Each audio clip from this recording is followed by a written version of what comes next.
What is going on, everyone? Happy Tuesday, happy Wednesday, depending on the time that you're watching today's live stream. Welcome. Today we're going to be talking about, is 30K Bitcoin still possible? We went over this yesterday and we talked about some TA. Still not feeling too well, so go ahead and bear with me. My energy is a little bit in between, but we will be taking some W right now as well. So I'm going for my second W. I literally had to drink one W before I started the stream. Now we're going to drink another W when we begin the stream. So like during the stream, we're going to go ahead and start it. How's it going? Happy? Hope you're having a wonderful day.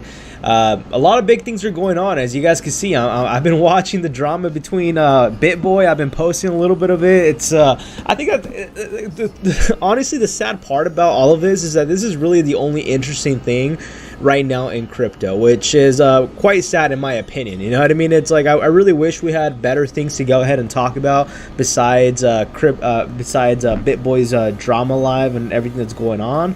But unfortunately, that's where we're at, you know, especially in the world of crypto. There's really nothing much interesting going on besides, you know, BitBoy Crypto making himself interesting during these times of a bear market, right? So I mean, I'm sure it's working out for him. I'm sure he's getting a lot of exposure, a lot of views. Everybody's talking about it. I was gonna really go ahead and talk about it too, and I was gonna put it in my title, but I mean, you know what, I'm like, let's go ahead and see what's currently going on in the markets right now. See if there's anything we could go ahead and really talk about. 30K Bitcoin still possible, and we're gonna really go ahead and analyze that all together in today's stream. So if you're brand new to the channel, go ahead and smash that like button for me, subscribe, comment down below.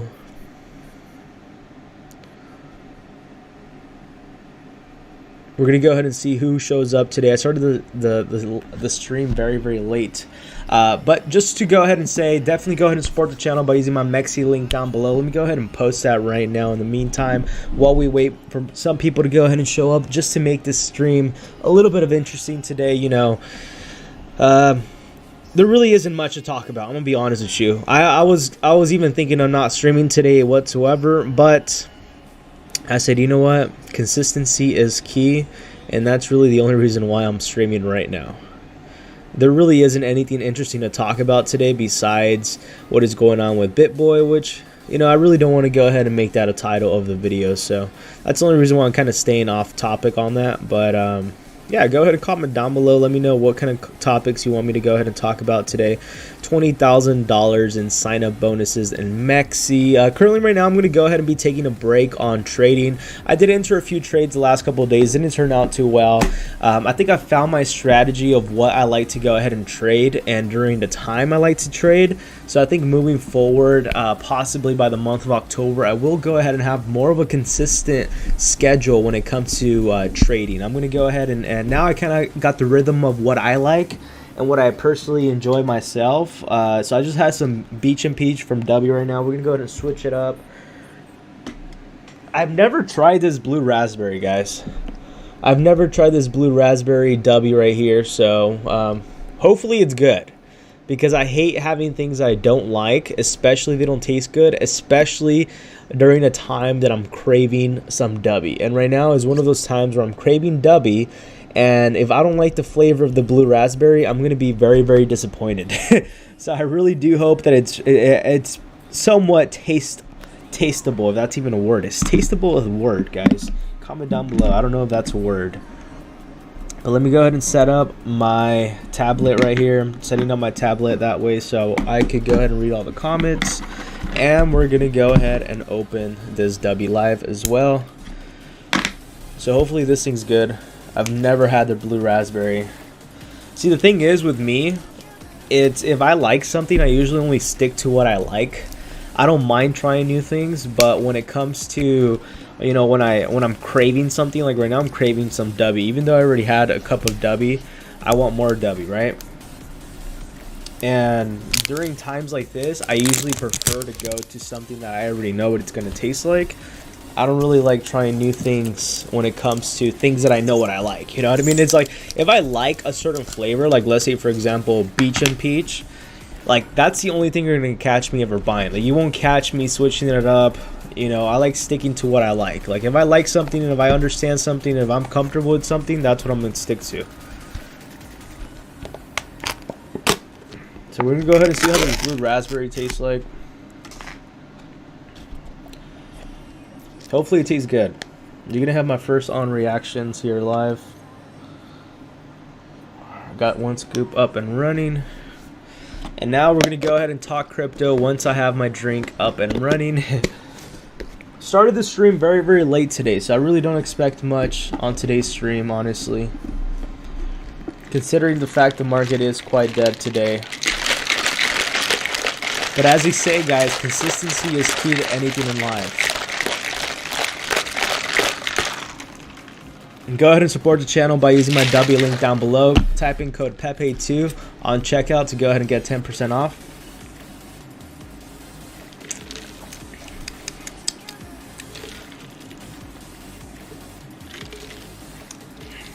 Wow, this tastes really good, guys. I'm surprised with the flavor myself. I'm gonna tell you, I hate blue raspberry flavor things. I hate fruit punch flavor things. I hate those kind of flavors. But this one, this blue raspberry tastes really good. I've always had a bad taste with blue raspberry. I don't know why. I used to have this one old pre-workout. I don't remember what it used to be called. I think it used to call like Mr. Hyde or something like that. And it was blue ras. Literally, I would gag just thinking of the blue raspberry flavor. And this one, it's actually really good. I'm surprised. I'm impressed with W, you know? I'm surprised that it actually tastes really good. It doesn't taste too raspberry. It tastes perfect, in my opinion. So let's go ahead and analyze the charts. Enough with all of that. So we're going to go ahead and take a look at what is currently going on right now in the market. So checking DEX tools right now. Looks like meme coins are completely dead, guys. I've been saying this for the last couple of days, you know. I've been telling you to be very careful in what assets, what investments you're investing into, because meme coins overall are taking a major hit, and we're seeing that all across the board right now, as we're seeing right now on screen. I mean, we really don't see anything too exciting. Pepe 2.0 down 3.1%. We see Pepe gains up 2.8%. We're gonna go ahead and talk about Pepe gains. I actually made a video on Pepe gains that I will be uploading possibly tomorrow. I think I already uploaded a video today. Yeah, I did. Uploaded at 3 a.m. pretty early. I'm kind of testing little things on the channel, testing new things that are coming up, but I am looking at a few projects that I do have on my eyes. One of them being is MCRT, which is Magic Craft. I'm actually quite bullish on this project, and right now it's actually very low. It's dumped a lot, and I think this is actually a time you might, maybe, I don't know because I haven't bought in yet. I'm still considering it. Might be time to buy in. I don't know. Obviously not financial advice, solely my opinion, but the reason what I liked about Magic Craft is that they've been around for a while, right? I remember trading Magic Craft when the last bull run, because they launched during 2021. Yeah, they launched literally at the peak of the bull run, like literally at the peak where like everything just collapsed. And right now they're down a lot. They're down by a lot. They're almost near launch price, if not even lower than what the price that they launched at initially. Let's see, they're probably down another additional 80% from the time that they launched. So this might be a good time to go ahead and grab some MCRT tokens. I've been looking at this very carefully, and the reason why is because they actually have a play to earn mechanism that I that's really what I was hyped about. I know that they had a lot of really big game creators. I think they had a guy that worked on World of Warcraft, if I'm not mistaken, and this is where they got a lot of the inspiration. So they had a lot of like really good game designers and people that understood the gaming industry on the team from last time that I remembered. And I'm actually now seeing this thing, you know, live, which is actually really cool. And I like what they have going on. I'm not affiliated with them. I'm not getting paid to talk about them. I'm literally just solely I remember Magic Craft, and I was like, you know what, I'm gonna go ahead and see what they're doing, what they're up to, and you know what they have going on. I think could be potentially might be worth throwing in a few dollars into possibly either their NFTs or the project, because that guy right there, I forgot his name, James. I think his name is James Crypto Guru. It used to be James Stock Guru. I used to watch him a lot too back in the day, and he's actually the founder of this company. He's a trader. So I don't know. I think the gameplay looks pretty fun, looks pretty interesting. I think it's one of those games that I could see myself, you know, playing on my free time. It is a play to earn, so you're making money off of it. I'm not sure how much money you're really making, but if you actually go ahead and look into with the marketplace and what they have to go ahead and offer, I think they have a lot of utility in my opinion. So I don't know, I'm looking at this very, very carefully. I might be, you know, buying maybe some NFTs, holding on to them, see what they could go ahead and do, because they also have really good staking rewards as well. I'm not sure if this is their staking rewards. I think this might be it. Yeah, and you get a bonus of, you know, 18%, 40%, or 90%. So like, I don't know, I think it might be worth, you know, checking out. I'm looking at these, and they are running on the BNB network, which is actually pretty good, because you don't have to worry too much about gas fees and all that. So if this game, or if even the metaverse is a thing back again during the next bull run, I think these, you know, NFTs could be worth a bit. You know, they also have land coming soon, which is going to be quite exciting, and other items. And currently right now they have some characters right here that people are selling as what it looks like. So I don't know, let me know down below, do you think metaverse is dead? Do you think the metaverse is going to be back up again, or are we completely done with that field? Was it just one of those hype trains that everybody was talking about, and now it's completely dead and nobody really cares about the metaverse? I think the metaverse is here long term. I think with everything what is going on globally, worldwide, especially right now with everybody preferring to do everything online, I think the metaverse is here to stay. It's just a matter of which one's going to be the winner, right? So that's going to be the difficult part. It's like we all knew what to invest in. It would make life a lot easier, but unfortunately no one knows which one's going to be the heavy hitter, and that's kind of the reason why you have to go ahead and take the risk when it comes to, you know, even investing in general. You don't know what's going to be here in the next coming years. It's really just hoping and crossing your fingers that you hit it right and you hit it big.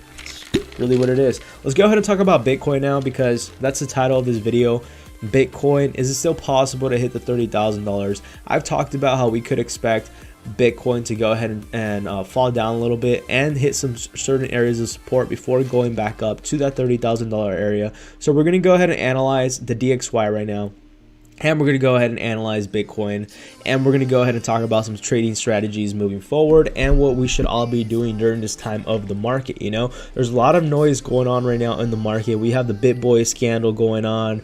We have, you know, the whole entire thing with the ETF. So there's a lot of BS being heard. You know, NFTs are not, they're worthless now, 95% down. There's a lot of FUD being out there. And I think this is a time in the market that you really want to go ahead and be more united than you were before, right? Like I've always mentioned, harder times are here to come, and they're really coming now. We're starting to see this with the market. We're starting to see this with crypto. And I just want to go ahead and tell you that do not lose hope, right? Do not lose hope. Remember why we're here. Do not get distracted by the noise that's around us. And let's remember to go ahead and focus on our goals. And this is the reason why, even though I'm sick and I don't feel good, I'm still live streaming, right? Whether there's a couple people here, whether there's a few, we're here because consistency is what matters. And the same thing goes to when you're in the crypto space, right? You have to remember the reason why you're here and what you're doing, what your goal is to be in this space. And my goal to be here in this space is to be one of the top crypto channels when the bull run starts. And this is the reason why, even though sometimes I don't feel like streaming like today, or I don't feel good, we have to go ahead and get up and do it. So this is just a quick reminder to remember the reason why you're doing things, right? And do it with a purpose regardless of the circumstances. So really good. Let's go ahead and look into Bitcoin. So yesterday we talked about Bitcoin, and we mentioned how there's a potential of Bitcoin going to $30,000, and I said that's very, very possible, but we could also go ahead and see Bitcoin fall down below to the $25,440 area. If we do go ahead and fall below the $25,440 area, it's not going to look too good for Bitcoin, and it does look like below, you know, 24,000 will be the next leg down. So we have to be very, very cautious of that.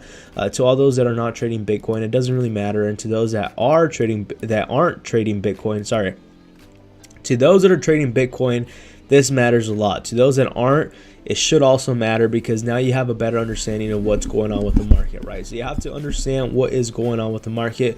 Don't solely rely on just one indicator. Rely on multiple indicators and different sources to go ahead and come up with your own analysis as to whether you should go ahead and trade this market, stay in the sideline, or whatever the case is. For me personally, I was trading the last couple of days in these markets, made some pretty dumb mistakes, learned a lot from most of them, and actually today I'm going to be writing on my trading journal, which I suggest all of you to have. I'm going to go ahead and write down the areas that I would say were very important that I learned as lessons in the last 2 weeks of trading back and forth, what I liked, what I didn't like, and most importantly, what kind of trading style am I going to go ahead and be moving forward starting in the month of October. I am going to go ahead and be switching my trading strategy a little bit more. I'm going to be trading options.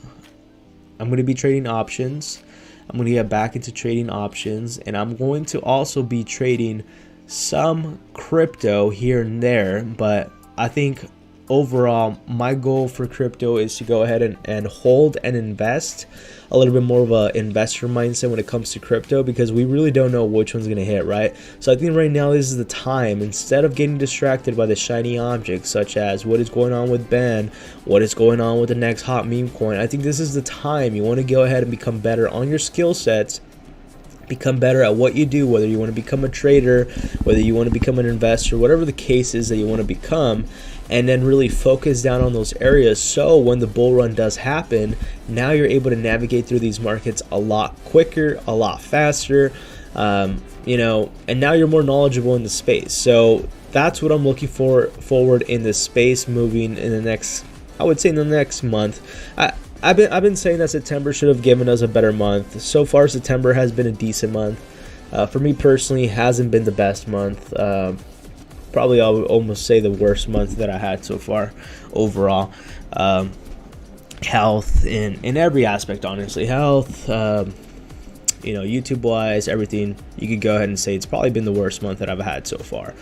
But with that being said, I do think that there's still a lot of potential and possibility that we could be having some sort of temporary bullish run coming up in the month of October. The month of October has always been one of those months that always shows us some bullishness in the market.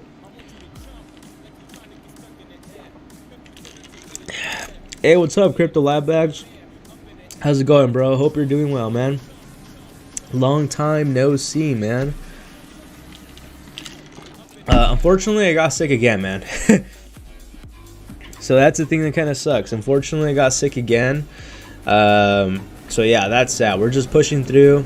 Currently right now, we do actually have some good things that I'm talking about. I'm currently working on my Ruby tier for my community that I'm going to be dropping this Friday. I'm going to be dropping the Ruby tier, which is going to be the free version. I'm actually working on some courses on that. And one of the courses is how to go ahead and leverage trade using your MEXC account on futures. So that course is going to be coming out this Friday, all completely for free, with as well a Discord link that you can go ahead and join. I am working on 3 total tiers. Like I said, the Ruby, which is a free one for now. We have the Diamond, and then we have the Onyx, which are both paid memberships. But right now we're going to be starting off with the Ruby, just to go ahead and test the waters, see what you guys like, what I should go ahead and work on. And then in the next coming months, I will go ahead and up the tiers as the market comes, and as I continue to make all these courses. I have a lot of work to go ahead and catch up on, and that is it. A lot of courses to go ahead and work on and edit. Crypto Liveback says, crypto meme coins, I'm done. Better to short and leverage is key to winning next bull run. Yeah, man, 100%, bro. And this is what I'm saying, man. I love meme coins, man. I love meme coins. But look what's going on with meme coins. And this is the reason why I'm not investing in meme coins anymore. And the reason why I've been saying that, I've been a huge meme coin lover for the past 2 years of crypto, and everybody always talks shit. And I haven't given up, and I've never given up. I'm not the person to give up ever. If I believe in something, I'm going to do it until John no longer wants to do it or no longer believes in it, right? And I've had a lot of people around my circle tell me, John, you're wasting your time, your meme coins are a scam, da, da, da, and I always justify for them. But literally now, either I'm more knowledgeable in this space, I grew up, I don't know what the case is, but it's really plain obvious now that meme coins are a scam. Like, I'm sorry to break it, guys. I know a lot of you guys would probably hate me because that's really how the channel started, was because of meme coins. But I think what's worse as a person is if you keep them doing the same mistakes over and over again, right? And I think the biggest problem now is that I have a platform. I have a platform that my goal is to be one of the top crypto channels the next bull run. And if I'm irresponsible promoting scams, not purposely, unintentionally, because I don't know that they're scams. Nobody knows that meme coins are scams, but we've been scammed the last couple months, last couple weeks, trading a lot of the meme coins that we come across, right?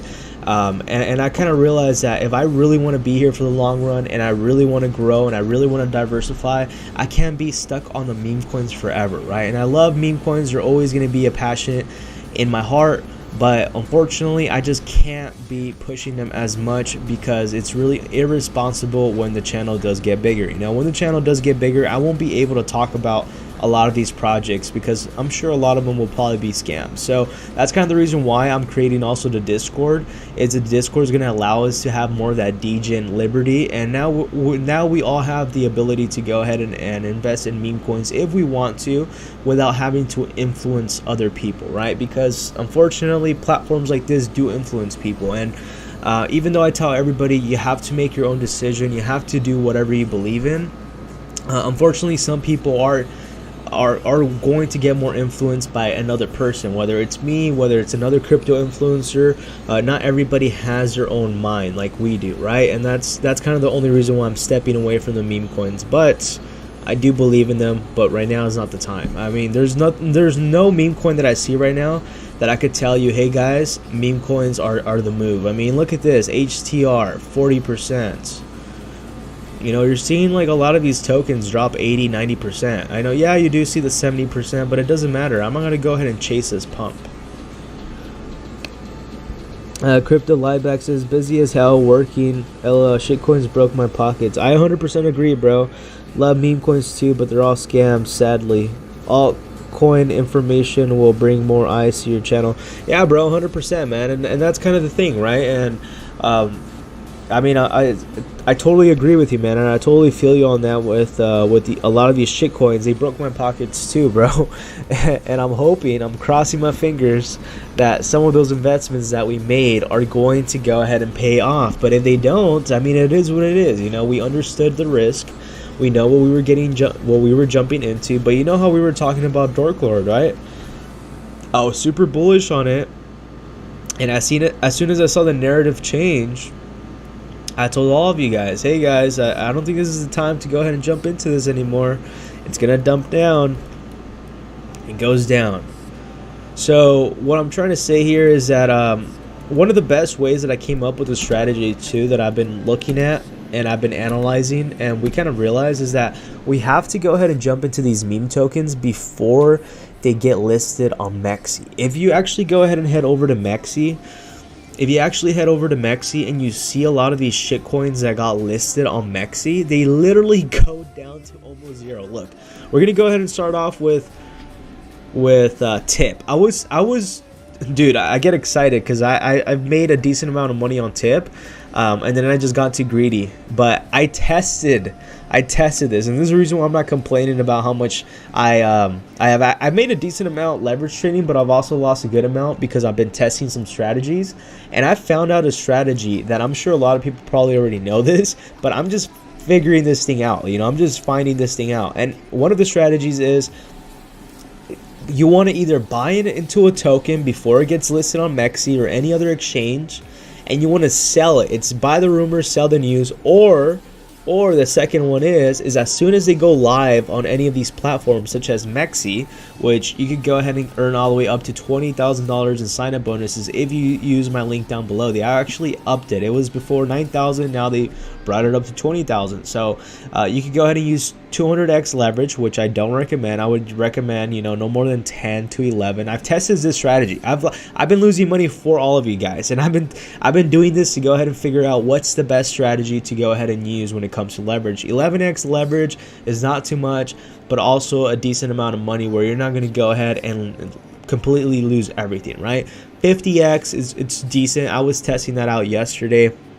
It's a little bit more of a riskier play. I would say anywhere between under 50 is usually the best play. Under 50x is the best play, where it's not too volatile, not too risky, you're not losing too much of your money. But what I've noticed is that this token tip, I've actually made some gains on this one, and I think it's actually on my Twitter that I posted him. And look, let's go ahead and see.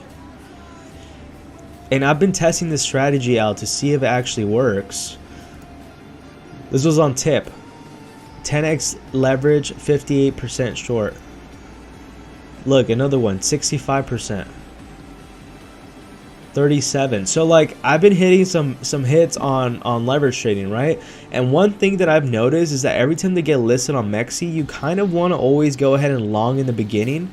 In the first couple minutes that it goes live, the token goes live, you want to go ahead and start going long, because look at these positions right here. You can see those positions. Unfortunately, gave it back off to the market because I got a little too greedy, and I was testing on my own strategy. But you know, I'm human. I'm not perfect. It's all about testing your own strategy and knowing when to stop and when to go. But you saw how I entered this trade right here as soon as it literally went live, and it ended up selling right here, right before it ended up having this massive sell-off, and then I actually shorted from here all the way down to here, guys.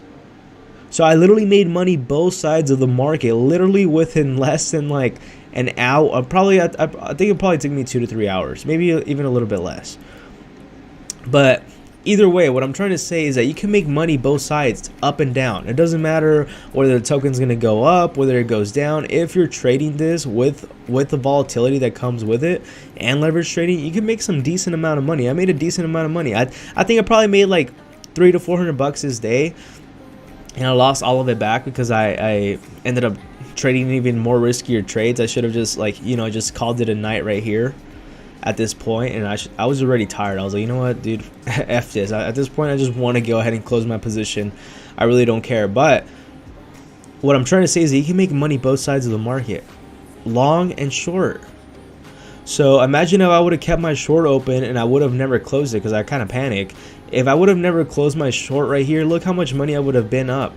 Look at that. Imagine shorting this top from here going all the way down. Imagine how much money that is right there with leverage. With leverage. And this is the thing that happens commonly with all the shit coins all the time as soon as they get listed on MEXC. Another example is Pepe 2.0, you know? Literally, I made a decent amount of money on Pepe 2.0 as well when it got listed on MEXC. And now I'm trying to figure out, this is the whole entire game, guys. If you don't know a strategy when it comes to trading of what you personally like, it's going to be very, very difficult to go ahead and adapt to it and understand what you like to go ahead and do, right? And for me, these last couple days, these last couple months, I've been telling myself that I'm testing different strategies to what I personally like and I enjoy doing, right? And I remember that when I was in Pepe 2.0, I ended up longing Pepe 2.0 right here with leverage, and then I ended up going this high, and I made about $30,000 that day. Unfortunately, I ended up giving it back because I got greedy and I was like, yeah, you know what, I want to hit 100,000 that day, and I ended up going long right here with a margin, automatic margin, and it ended up buying a dip every dip until I eventually got liquidated and lost all my money. So I've been seeing that this is a common thing when it comes to shit coins that get listed on MEXC. You long them and then you short them down to zero, guys, and we will be making literally almost money consistently. The thing is that you just don't know how long they're gonna go for, right? Like Pepe went on for at least 3 days before it actually took that major dip. Crypto Liebeck says, I love Dork. That one broke my spirit for meme coins. Had 8K at all-time high. I put in at 2K at 5 million market cap. And DCA 1, it dropped 3 mil. Another 1.5K total. 3.5K put in. Pulled out 800. I said I'm done. Is shorting these memes killing the projects too, or only affects the exchanges? I think shorting them too, man. That sucks to hear, bro. That sucks to hear. Dork was really like the one that called it for me too.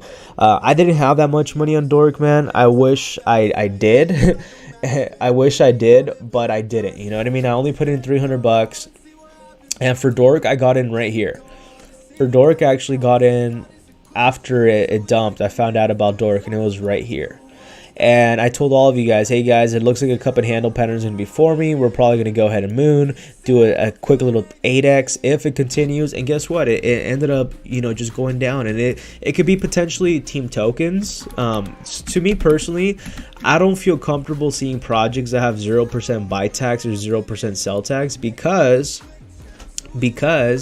it tells me that the team has to make money somehow, right? I would rather have them with a 2% or 4% buy and sell tax, and that tells me the team's already at least getting paid, right? But when I see 0, it kind of scares me because it tells me, okay, how is the team getting paid? And I'm assuming team tokens, right? And that's what I think happened right here. I think they ended up selling their tokens down here. So I think what probably killed Dork Lord were 3 things, and this is what always happens to a lot of these meme coins. One of them was, I think, team tokens. I think they sold team tokens. I can't confirm that, but I think that's what they did, because there's no way. We were so close to hitting another potential new all-time high, but we didn't because of manipulation as well. I forgot to mention that. So team tokens, manipulation, and the narrative wasn't strong enough. The narrative was because of Dork Lord being the new meme that they created, and then Matt Furry ended up changing his profile picture and then literally killed the whole entire community over a damn profile picture. Can you guys believe that? Like, if you sit back and think, and you're like, shit, dude, what am I doing? Am I really relying on my investment because of a damn person and changing their profile picture? That blows, right? So like, ever since that with Dork Lord, I was like, you know what, guys? I ended up pulling out right here. I said, you know what? I'm going to go ahead and sell it. I'm going to take the L. I only put in $300, which is an amount that I was okay losing. And I told all of you, you know what? I'm going to go ahead and take my L, move on. I'm going to go ahead and take the loss, and I'm going out with my $100. I took my $100, and then we see literally the holder count drop from 8,000 to 5,000 so fast. At least Pepe 2.0 still has a lot of holders, but I've never seen anything drop that quick. And that's when I was like, okay, you know what? Dork is dead. I'm no longer talking about this. I don't think it had the potential. Dork Lord really had the potential. It had the hype. It had the community. But the narrative wasn't strong enough, because as soon as the profile picture changed, the project died.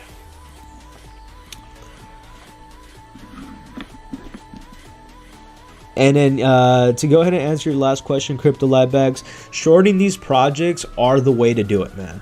Are the way to do it. And this is the reason why I'm telling all of you guys, come on, please, like, just listen to me on this one. I know a lot of you love the communities with these projects. I do too, man. But I kick myself in the head every day for being too emotional at the time, because I'm not no more, or I'm not as much anymore, into marrying our projects when it comes to these meme coins. Imagine if you would have, and it's the would have, should have, could have, right? Like, I don't like talking about that, but let's just think about it, because we have to go ahead and be accountable for one another, right, guys? I think this is the biggest thing that we need to have in our community, not only in the crypto space, but especially in the community that we're in, which is this community that you're part of, right? We need to go ahead and hold each other accountable as you know, as brothers, sisters, you know, whatever the case is, guys. We really do need to go ahead and hold ourselves accountable when it comes to situations like this. Is imagine if you would have just, you know, leveraged your position your way up all the way to the top right here at Pepe or whatever the case is. You make some profit, and then imagine just shorting this thing down all the way down to 0, and you're still making money. Like tell me who's going to be complaining besides the people that are not knowledgeable in this space, and there's going to be two kinds of people that are willing to learn and then people that aren't willing to learn. And you can't feel bad for people that aren't willing to learn, you know. And that's kind of like where I'm at right now. It's like I love meme coins, I love them, but honestly, meme coins are so unpredictable. Like, I'm not going to be relying on my future because some guy decided to change his profile picture today, which killed literally the whole entire project. It sounds really ridiculous when you think about it, right?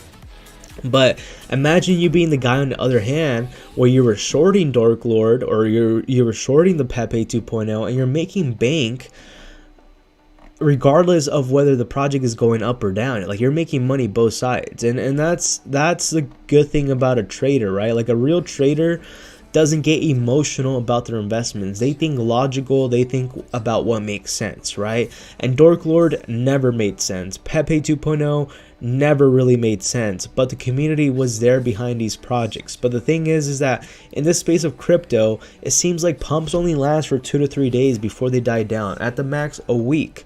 So we have to go ahead and take our steps back, see what we did wrong, accept our wrongs, and then just move forward with life. We can't hold on to you know, the past. Holding on to the past is what's going to make us worse instead of getting us better, right? But imagine if you would have just, you know, shorted, you know, Dark Lord all the way down from here. You would have been up over 90% of your investment. Shorting a meme coin. I don't know why people have this stigma that shorting a meme coin means you're against the community. I mean, I guess, but let's be honest, most of these developers don't have the best intentions with us anyways.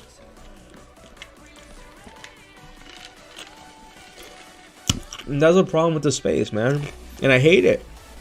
I hate it. I think this is the reason why at this point, if I am trading shit coins, I'm going to go ahead and come. I have 3 strategies now that I'm testing right now. Literally, I'm testing, and you can go ahead and test these strategies yourself and let me know how they really go and how they work. But the strategy is buy into the hype when the project is below the 1 million market cap, before they get listed on MEXC, before they get listed on LBank, before they get listed on these big exchanges. Why? Big exchanges is not a good thing, guys, and I've been kind of saying this for like a while, but I haven't been pushing it as much. That when the project is listed on an exchange and you're able to go ahead and leverage trade that, now you have whales that have more money in order to go ahead and manipulate that. So they have $10,000 to their name and they're leverage trading all the way up to $200,000. Now they have access to millions of dollars leverage trading and shorting the F out of a project to go ahead and go down to zero. And there's always money to be made with the project going down to zero, because a lot of people are going to panic, they're going to sell, and they're going to go ahead and continue to repeat the cycle over and over and over again, buy the dips on every red, and then it's going to go ahead and dump. It's literally a straight pump and dump at this point. And there's a strategy that I've been kind of realizing now, and it seems like before a project gets listed on an exchange, you want to be in that project before it gets listed. When that project gets listed on that exchange, let's say for example MEXC, you long it, you go long on the market for either for a few minutes, for a few hours, or for a few days. We've typically been seeing right now, as we see this project Dark Lord, it only lasted for 3 days before the project died. We're going to go ahead and analyze another project. Let's go ahead and analyze HIP. El Hippo. This was a good one too. I like the name. Let's see how long it actually lasted. This is actually at a pretty good area of support, so that we can't really talk crap about this one, but we can see how long it lasted. 1 2 3 4 5 6 7 8 9 days. Let's go ahead and check out Elmo. Let's see what Elmo did. See how long Elmo lasted. Okay, Elmo lasted for a while too, over a week. We're gonna say a week. Let's go ahead and do MCRT. How long it lasted. And this is actually a project this is a project with actually real utility to the MCRT, by the way. And we're gonna see how long the pump lasted. So the pump lasted literally but this was during a bull run, so which is so completely different. But even then, during a bull run, it lasted for green 3 4 5 6 7 8 days before it topped in a dump. So we're looking at an average anywhere between 9 to 3 days is usually typical when a project lasts. is another project right here. I don't think this is ever listed on an exchange, but it literally dumped on the 4th day. Literally nothing but red. So we're seeing kind of a similar thing that goes on with a lot of these projects, and it's almost safe to say that they usually only last for a couple days. You know, I mean, look at this one.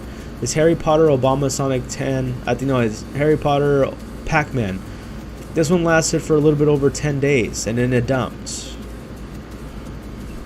So it's really hard to tell, but we're seeing that you definitely want to jump in before a project goes live on an exchange long, and then you short all the way down to zero, and you're still making money both ways.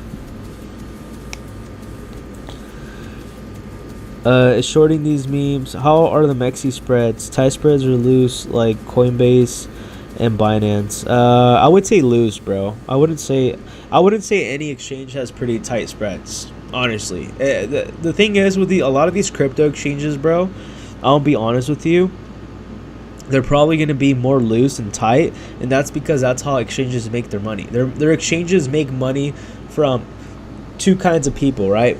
When it comes to trading, you have the people that don't know how to go ahead and utilize futures trading, like how to go ahead and trade, which are going to lose money getting liquidated. And then the second person that understands how to go ahead and trade, but sorry, take that back. Two people.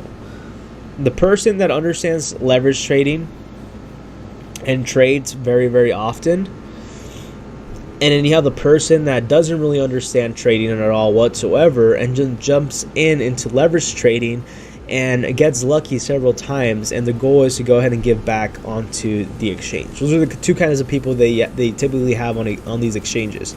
So most people that are in these exchanges are people that are neutral when it comes to accessing a exchange. So they make most of their money. Literally every exchange makes a lot of their money through loose spreads. They don't. The only way you could really go ahead and know exactly how much you're being charged when it comes to fees is being on a decentralized exchange, which is like a Uniswap or a 1inch. And they also do have leverage trading platforms for that as well, that I'll probably go ahead and partner up with in the future. But one of them that I could go ahead and show you that I've never used personally, the platform is called Apex. It's the same creators that created Bybit, and this is a decentralized platform that actually allows you to leverage trade pretty much with nothing, no KYC, no nothing. This is literally a decentralized exchange right here that you could go ahead and utilize leverage when it comes to any of these tokens that you choose right here of your liking, and you could actually go ahead and leverage trade with. So that's actually pretty good. But yeah, most of these exchanges, man, so far, MEXC, I could go ahead and tell you that they always, I haven't tried any other exchanges, and I'm going to go ahead and start trying other ones. But MEXC, dude, you get hit all the time, man. You really do. You get wicked out very, very easily. You always get stopped out. I've noticed that. I haven't tried any other exchange, so I'm going to go ahead and see how that works and trade different multiple exchanges. But right now, so far, I've been using MEXC, and there's pros and cons. The pros to it is that it's very easy to go ahead and navigate, very easy to go ahead and deposit, no KYC, which is my favorite, and it literally takes less than 3 seconds to create an account. That's what I like about MEXC, right? And they also offer other things. They offer competitions, trading competitions, which is really cool. They offer a lot of cool things. MEXC has one of the lowest fees in the futures market, from what I've been told. I don't know if it's true, but from what I've been told, that's what they've told me, that they have the lowest fees when it comes to trading. It's 0 spot and then 0.01 on taker for futures.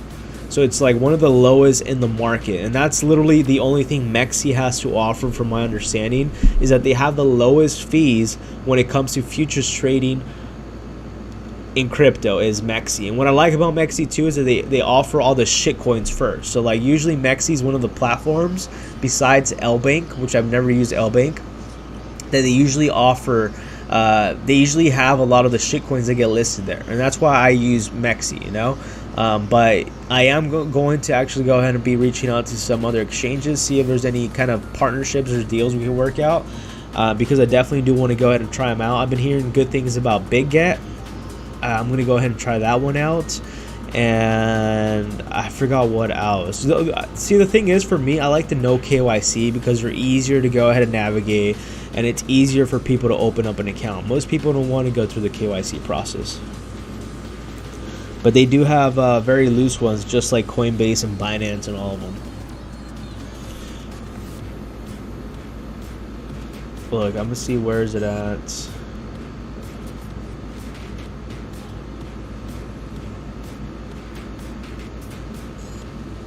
I don't know where it's at.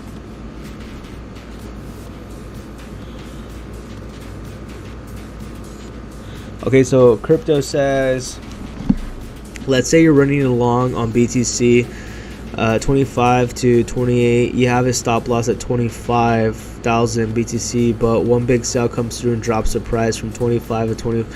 Does that stop loss still trigger? Yeah, bro, it triggers instantly. It triggers instantly, bro, and that's kind of the problem, you know what I mean? It's like, for example,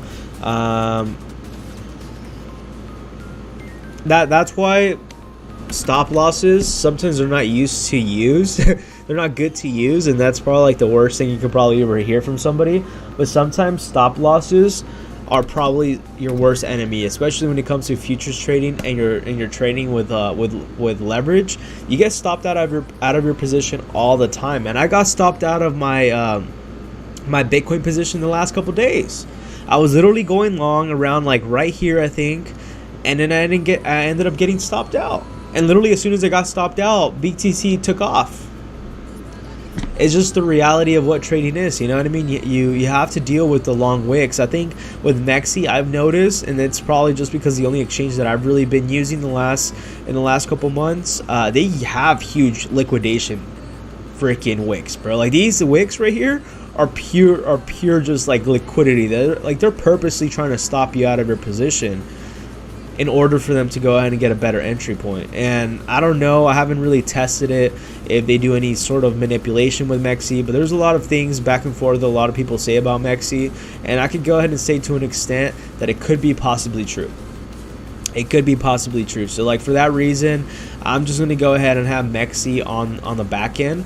But I'm also going to go ahead and start trying other exchanges. I heard BigGet's a really good one. If any of you have ever used BigGet, let me know. I think Bybit's really good, but it requires KYC. So I just want to deal with an exchange that's really, really easy to deal with. Yeah, but I'm probably going to go ahead and start trading and testing out new exchanges. So yeah, so BigGet, apparently I had an account. I think I never used it. I heard BigGet's a really good one.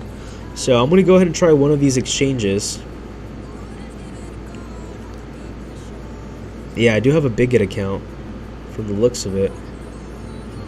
And honestly, the charts look so much more nicer than MEXC, not going to lie. I don't like the MEXC desktop, bro. I hate the MEXC desktop.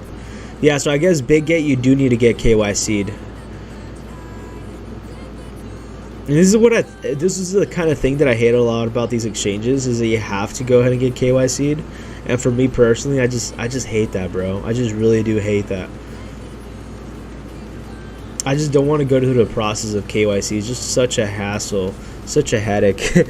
Honestly, like right now I'm dealing with the KYC on Coinbase, and I'm still waiting for them to go ahead and send me my debit card, and they still I'm still having issues with them, and it's been over a month that I've been waiting for Coinbase. And like literally I created a Coinbase account and I was having issues with them, and Coinbase is one of those exchanges to be known to have issues with.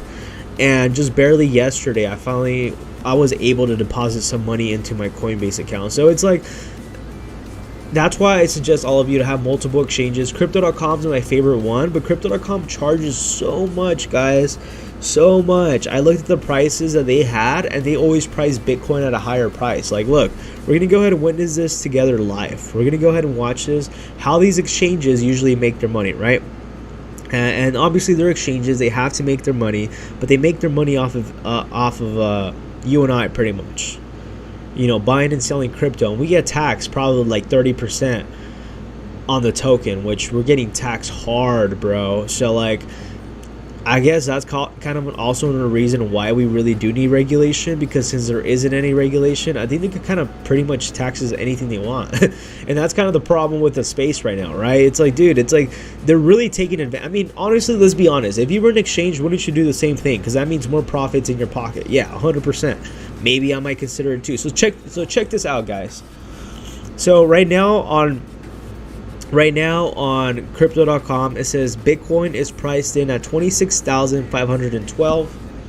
You see that right there? I'm not sure if you can see that. And then right now it says Bitcoin on MEXC exchange on futures is 26,160. And now let's go ahead and see what Binance is at. Binance is at 26,169. So Binance is higher than it is on MEXC, and then crypto.com is higher than any exchange. You could be like, John, that's actually pretty good, bro. Like you know, your cryptocurrency is probably worth more on crypto.com. Well, here's the problem. If you try to sell it, they're going to give you the lowest price. They're not going to give you the highest price. And I've been noticing that with crypto.com, and that's why I'm like, crypto.com has been really, really shady, man. Really, really shady. Yeah, of course, bro. Crypto.com has been really, really shady, and a lot of these exchanges are, bro. And this is the reason why I guess a lot of people do and are fighting for regulation, because technically these companies could do whatever they want.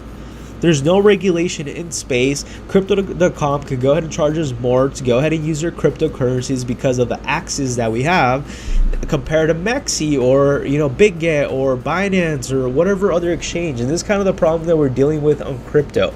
So not just because we are partnered with MEXC, obviously it does support the channel if you use my MEXC link down below, but I'm not going to go ahead and sit here and tell you guys that MEXC is the damn best exchange I've ever traded on, because I've been trading MEXC the last couple days, and I've been asking myself, do I really want to go ahead and continue to trade on MEXC?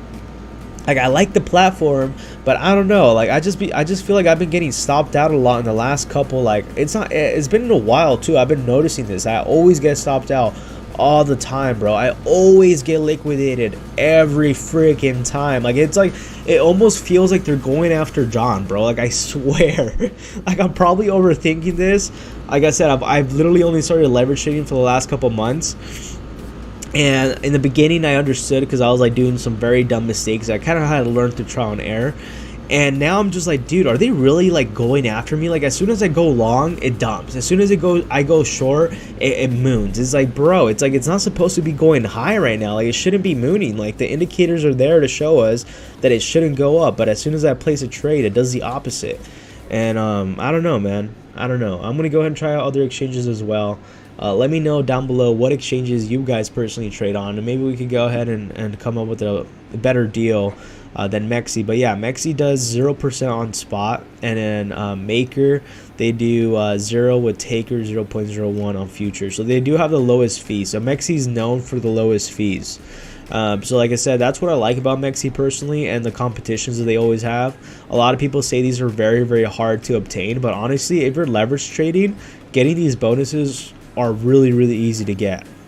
Like, I was like literally trading with like $300, which is not that much money. Now I've been testing some strategies, and I've been hitting some bonuses, guys. Like, it's not much money. It's like $10, $20 here, another extra $15, another extra $25. But like, literally, like, imagine if you were trading with actually like $1,000 and $2,000. Like, it's really easy to go ahead and hit the volume. Like, some people think that 1 million volume is very, very hard. It's really, really easy. It actually is really easy, and I've actually been able to generate a little bit over 1 million in volume with only $300. So, you know what I mean? It's very, very doable to obtain these bonuses. I don't know how it is with the other exchanges, but I'm open for other exchanges. I'm not in love with MEXC. It's not the only exchange that there is to trade. This is technically the only exchange that I know that requires no KYC. So I'm going to go ahead and start doing some research, look for other exchanges. But I think MEXC is a pretty good platform to go ahead and jump into to really understand and navigate. And I'm sure that after you know how to use that platform, it'll be a lot easier to go ahead and jump into other exchanges. But like I said, for MEXC, what I like about them is that they list all the shitcoins, and since we are kind of like shitcoin trading, we could definitely go ahead and take advantage of that. So that's kind of the reason why I also like that. So let's go ahead and see where things go moving forward. Like I said, what kind of mistakes were you making? I was making the mistakes of placing a position like all in. Like, let's say for example, right now I have $80, right? So if I was to go ahead and place a long on Bitcoin, the mistakes that I used to be doing is that I would go ahead and go all in. So I would go ahead and first I would do a high leverage, which, like I told you, I was testing different leverages. I would say anywhere between under 50 is pretty good. It's a little bit safer. What I used to do when I began leverage trading that I didn't know is that if I wanted my entry to be at 26,168, I would either go into a market, which you don't want to ever get into market.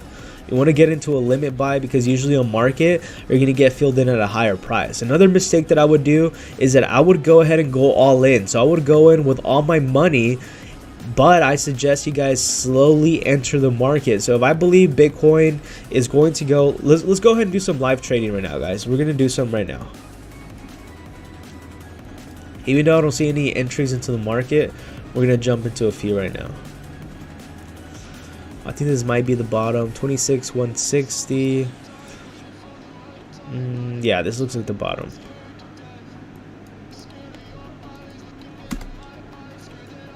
I mean, it's not strong enough, so it might dump.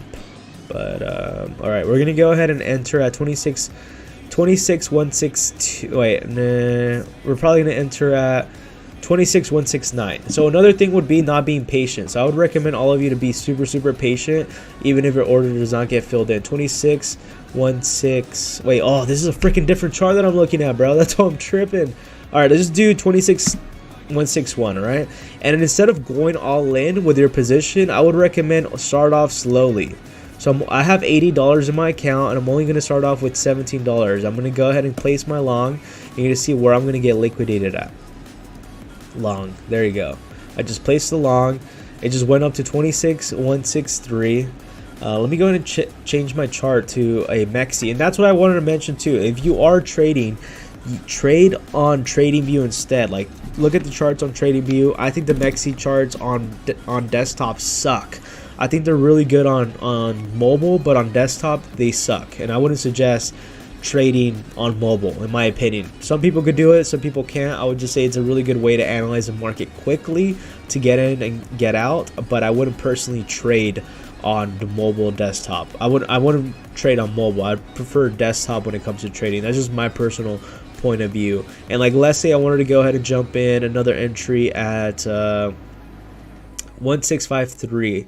This might go actually down, man, but I don't know. It looks like it has been oversold. So let's go ahead and put another buy-in order at 26,153. We're gonna go ahead and head over it here, 26,153, and then we're gonna go ahead and go long, but we're only gonna go long with about $21, and we're gonna go slowly. The goal is to jump in slowly, because I've noticed that if you were to put in your whole entire $80 at that point and you place your order, they would literally liquidate you in purpose. They'll literally drop the price all the way down in order to stop you out of your position. There's a reason why I don't put stop losses right away. I usually analyze the market and then look for my stop loss to whatever area I feel confident or comfortable doing. So let's go ahead and see right now. We're currently placing live. You're seeing my order right here. I don't know if this is going to be a successful trade or a bad trade. I literally just placed it a long. I think it would have been better to go short. But if we could go ahead and capture Bitcoin, go up to 26,202, that would not be a bad trade. You know, it's not going to be life-changing money, but we're gonna get a couple more dollars to buy some cheeseburgers or something. So now we're gonna go ahead and place another trade at right now. Typically I like to go ahead and analyze what the market thinks, so I'm just sitting down here looking at what the market thinks the price should go, and then I would go ahead and quickly change between charts. So I would go ahead and go between what I'm seeing right here. I'm switching between the 5 minute, the 3 minute, to see where I could go ahead and buy another entry. I think a good entry point might be 126,137, but we're going to go ahead and see that right now. And I'm going back and forth. So it looks like this is a major selling point. So honestly, I would have been better going short on this position, not long. So I don't know where things are going to go after this. Let me go ahead and switch back to the 15-minute chart. I think think it was better for me to go short, but we're gonna go ahead and see where things go. If we could go ahead and get another entry out, 26,144 would be a decent one. Let's see. So it looks like the market is, you know, kind of rebounding back. We do see that we are currently oversold, so we are going to be picking up slightly. The goal would be to go ahead and see the market break above 26,170, and we're seeing it slowly picking up. So what I'm going to go ahead and do is I'm going to go ahead and place another order right here at 26.52. It's probably going to go up above 4, right? Watch. I'm going to go ahead and do another long, and then I'm going to go ahead and keep it 26,154 just in case. Okay, it dropped lower. So now, even though it filled in at a lower price, as soon as I bought, it dumped. Did you guys see that? If I would have put in my $80, I would have already been negative like so much money. So it dumped as low as 26,145. So we're going to go ahead and see. I'm going to go ahead and go back to the market. So it looks like it might go ahead and drop below 26,139. So I'm going to go ahead and be ready to buy that dip at 26,139. Honestly, I don't think this is a good time to go long. I think this is actually a good time to go short. So we're going to go ahead and this is like a yellow trade, honestly, guys. And then I would long the rest of my money. So I'm slowly getting into the market. You don't want to ever jump in all at once. And I've noticed that when you click on flash close, it usually gives you the worst spread ever. So don't ever do flash close. That gives you the worst spread ever on desktop. Right here where it says TPSL, that means take profit and sell loss. You click on add, and this is the price where you want to go ahead and take your profits and then your stop loss. And then this is the area that you're estimated to be liquidated at, 25,490. So for me personally, when I'm entering a trade like this, I like to go ahead and analyze the take profit, or I mean the stop loss after, which is not a good thing because the market could literally just dump and you could get liquidated. And there's been chances and times that I've done that when I entered a market, and literally because I didn't put a stop loss when I placed an order, I literally got liquidated as soon as I placed an order. So there's a lot of things you definitely do want to go ahead and not make mistakes on. But right now what we're seeing on the 3-minute chart is that we're entering this area of a buy right now. So we're gonna go ahead and see how the market reacts at the moment right now. The goal would be to go ahead and if we touch this right here and then we push back up, then we're going to go ahead and see that there is definitely some interested buyers. If we do go ahead and drop below this area down further, that means that we are in a bear trend, and we should probably go ahead and take our loss because it's not going to go our direction that we're planning. But this might be a nice little trade if it goes our way. Looks like it's dumping. It dumped a lot to 134. So you see, that's a liquidation right there live. Like someone just got liquidated right now. Like that's crazy, right? Someone just got liquidated. So imagine if I would have put in all my money right here, I would have been down so much. How much am I down right now? I'm down only $1 because I didn't put all my money in, and I'm only trading with 34x leverage, which is ideally at margin. Where's my margin at? I get liquidated at 25,000, which is not too bad. So I'm down $3 right here. Look how fast we're dumping, guys. This is the reason why I never go all in into a trade.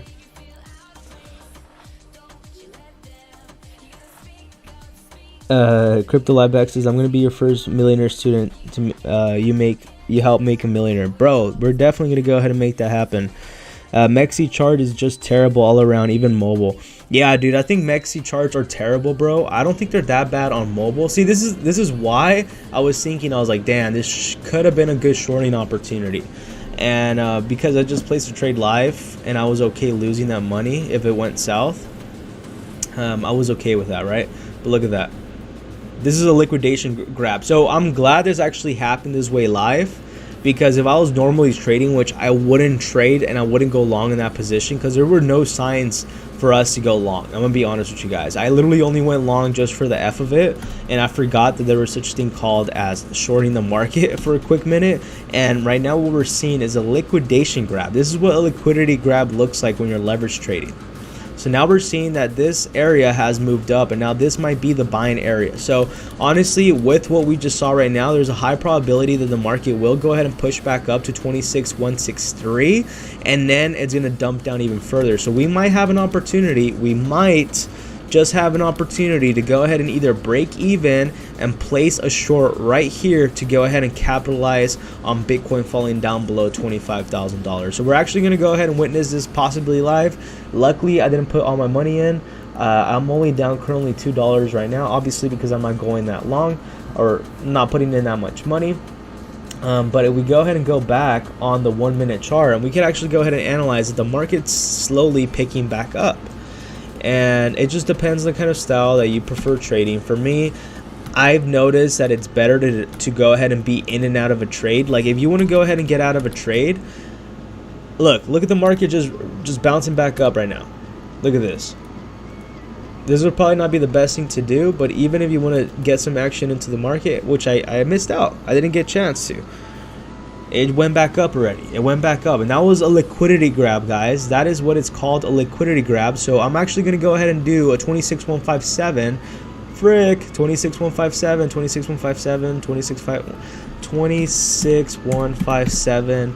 And then I'm going to go ahead and do a take profit reverse, guys. So I'm going to go ahead and take 30 cents of profit. I'm going to go ahead and take some profits, and I'm going to go ahead and go short. So it's obviously not that much in profits, but I'm going to go short right here. And I don't think I'm not sure if this is going to be a good thing, but I think personally that the market's going to dump around this area right here. And this might be a good area to go ahead and begin shorting, because we've noticed that there's a lot of selling momentum and selling pressure coming down.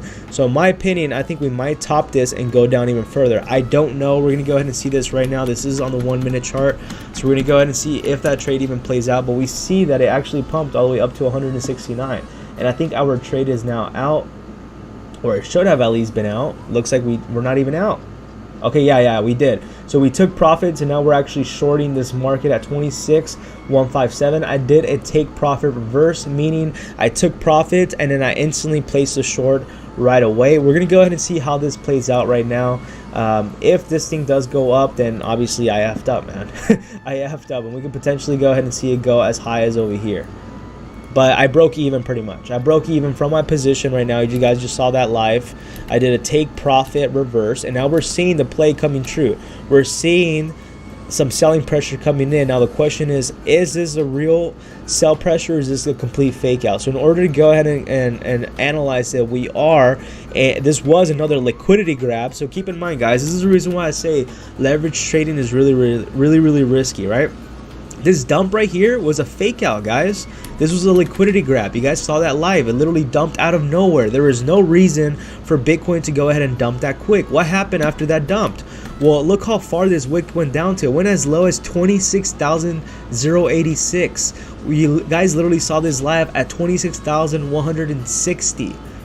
How did it dump all the way down to 26,000? Liquidity grab. They almost dropped within $100 in less than a couple seconds. What happened after that? Well, after that, it quickly pumped all the way up. Then right now we're going to go ahead and see, is this a real pump or is this another fake out? We could potentially even pump at, look at that. Look at that. It's dumping, guys. It's dumping. Hey, what's up, Johnny? How's it going, bro? Look, it's dumping, guys. Look at that. I think it's gonna drop down to 26,000. Chronic Sniper. Hey, what's up, bro? I've never seen you in this chat. It's probably you. You're probably manipulating the freaking chart, huh, bro? Smash that subscribe button for me if you're brand new to the channel, bro. I think more retracement is coming. Yep. Hope it goes to 69,000. Moon. I can't believe you're still streaming. LOL. Damn, fool, you're crazy, bro. I've only been streaming for an hour, man. What do you mean? I've only been streaming for an hour. LOL, this is fantastic. You see this, bro? Like, this video could have not been done if we were not doing this live. I'm telling you, like, this is all psychology. I only know this because I've been analyzing the market. Like, I've literally been sitting here and I'm like, okay, so what's gonna happen? That's the reason why I opened a short, guys. Look at my short. I'm right now in profit $2, which is not life-changing money, guys. But if I was trading with a bigger account, this would have been $200, $20, $2,000, which to some people, if they're doing anywhere between $200 to $2,000 a day, that's a pretty good play. You know what I mean? You just made what most people work for very, very hard for bi-weekly in a paycheck, sitting here trading, analyzing charts.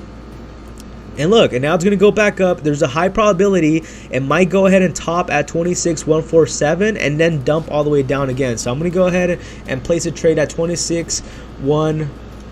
What did I say? 157, bro? Fuck. 26,148. 26,148. 26,148. Hold on. 26,148. I'm going short, so we're going to up it a little bit.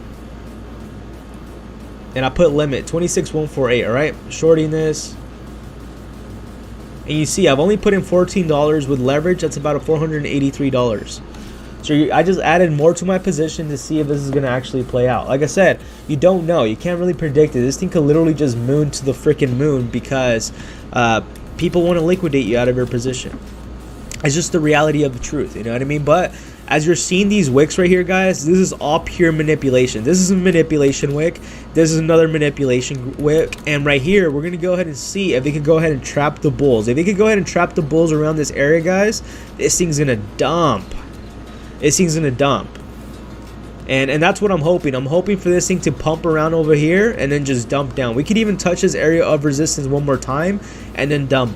But typically what I've noticed is that areas like this, when you see heavy selling pressure, you see it hit.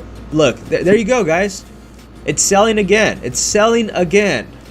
Let's see if I actually even got in, dude. Did I get my order in? Let's see. No, I didn't even get in, bro. I put in 26,148, so I was off by a couple dollars. So let's see if this thing does pump. I want it to go to 26,148 because I want to go ahead and add more to my position, but it looks like it might not happen. We're gonna go ahead and see. It looks like right now, analyzing this, it looks like there's more selling pressure, so this thing's just gonna go ahead and continue to dump. And in 3-minute chart, it looks like we are entering an area of resistance. So it's kind of playing out. So it looks like this is a good area to go ahead and short the market. Temporary, not long term. Look, it's falling. 2 hours. I have not been streaming for 2 hours, bro. I've only been streaming for about an hour and 10 minutes. Crypto Liveback says I'm trying to find it. Hold on. 26,148. Yeah, 26,148, bro. It looks like it might not be it. So what I'm gonna go ahead and do, and I'm gonna enter another trade at 26,135. F it. Okay, we're gonna do 138. I don't think it's gonna. Actually, 135 is gonna happen. It should happen at least. I'm gonna go ahead and do this. Enter another trade. Open short. Okay. I just entered another short, guys. I'm gonna see if I could enter my short. I put an entry at 26,135. When you're shorting the market, you want Bitcoin to go up higher. You want to buy it at a higher price, I mean, in order to short it all the way down. It looks like we might not even be able to hit it. It looks like okay, look, we're about to get triggered, guys. Come on, let's see if this happens. It could either work out or it cannot. Luckily, I'm only trading with a little bit of money, so it's not gonna hurt either way. But it looks like it's clearly doing what we expected this thing to do. So we need it to go ahead and break support around this area right here. If we don't break support, that means we're going to go up, and it was a fake out for the bears. So we're going to go ahead and see what's going to go on right now. It's dumping. It's dumping. So it looks like I might have just missed out on opening another trade right there. So I think this 26,135 is out the door. I don't think I'll find that entry anymore right now. I think I might have to go ahead and buy in at 23,133. Which is a couple cents more, you know, it's not that big of a deal. This is what I would do if I really want to go ahead and enter the market, which I don't suggest you doing. But this is like literally chasing a trade, which you don't want to be doing, guys. You don't want to be doing this. I'm telling you. You definitely do not want to be doing this. And I just placed 2 positions right here. 26,132, 26,132, and you see there how much margin I'm using, bro. I'm using a little bit of margin, $13, $2, and I entered 2 positions. Okay, and you're seeing that's about $493.81 right now. My total trade right now is about $2,000 on Bitcoin right now, and I'm up $2 in profit, which is not too much. But you're seeing this live. This is a live trade right now that all of you have been asking for. This guy is a genius. Known this guy for 15 years. The grammar he uses is retarded, but he's fast smart when it comes to stocks or crypto. Take notes. I like the fact, I like the way that you put stocks, Johnny. Like, you put stocks, STALKS. Like, I'm always forever going to laugh at you for that. So look at this, guys. So it looks like this might be a fake out on my end. It looks like we're at 26,144. So it looks like this was a fake out for the bull, for the bear. So it looks like it was probably a liquidity grab. We're probably going to go ahead and see a pump to 26,160, and we're going to go ahead and see how that turns out. And that's a good lesson right there, that it's called, that's what you get for being impatient. So because I was impatient to wait for my entry at 26,135, I ended up buying at 26,133, I believe, and ended up pumping to 26,145. So we're going to go ahead and see right now if this is the ultimate test, if this is really going to go down. I think it is. I don't think we're going to go ahead and push down any further. We are at a very critical area of resistance, and this is something that usually happens for bears to go ahead and get a better entry, right? They go ahead and push the price up in order for them to go ahead and get a better price entry, because like I said, when you're shorting the market, you want to get it at the higher price. The higher the better, because now you're able to go ahead and short the market all the way down. So we're going to go ahead and see where things go moving forward right now. But honestly, I'm going to be honest with you, this is not a good sign. We would definitely want to go ahead and see this fall below. But like I said, this could be another liquidity grab where they fake out the bulls, and they're going to go ahead and possibly push this up to 26,159 and probably dump it all the way down. We're going to go ahead and see that right now, currently at 26,152. And then, yep, just got in some orders right now. So currently right now down about 17 cents, and we're going to go ahead and see how this position plays out. And by this time, this is the time you want to go ahead and start putting a stop loss. This is the time you want to be putting a stop loss, because now we have two areas that Bitcoin could go ahead and hit, right? We can go ahead and top 26,160 or 26,180, and we could also go ahead and top 26,240. And this is an area you want to go ahead and go back to your charts and be aware of what your liquidation is. My liquidation is 26,807. So I need Bitcoin to go to hit 26,807 in order to go ahead and get liquidated, which is actually quite far. So I honestly, I could go ahead and hold on this trade for a while, because I don't think Bitcoin's gonna hit 26,800. But then again, that's how much I'm gonna lose, right? If I wait for it to go ahead and hit that area, I might lose all the money that I just placed into a trade, which is something you definitely do not want to go ahead and do. So during this time, while you already have your you're in the market, now this is the time you want to go ahead and analyze and see if there's any movements of market structure changing. And we're actually seeing one literally right now live. So one of them would be if we go ahead and break and stay above 26,168, so around this area, which we don't want to go ahead and see, like we did right now, 26,170. If we stay above that and we close above that, that's going to be a sign of a reversal coming in, and we're seeing that right now because it's oversold.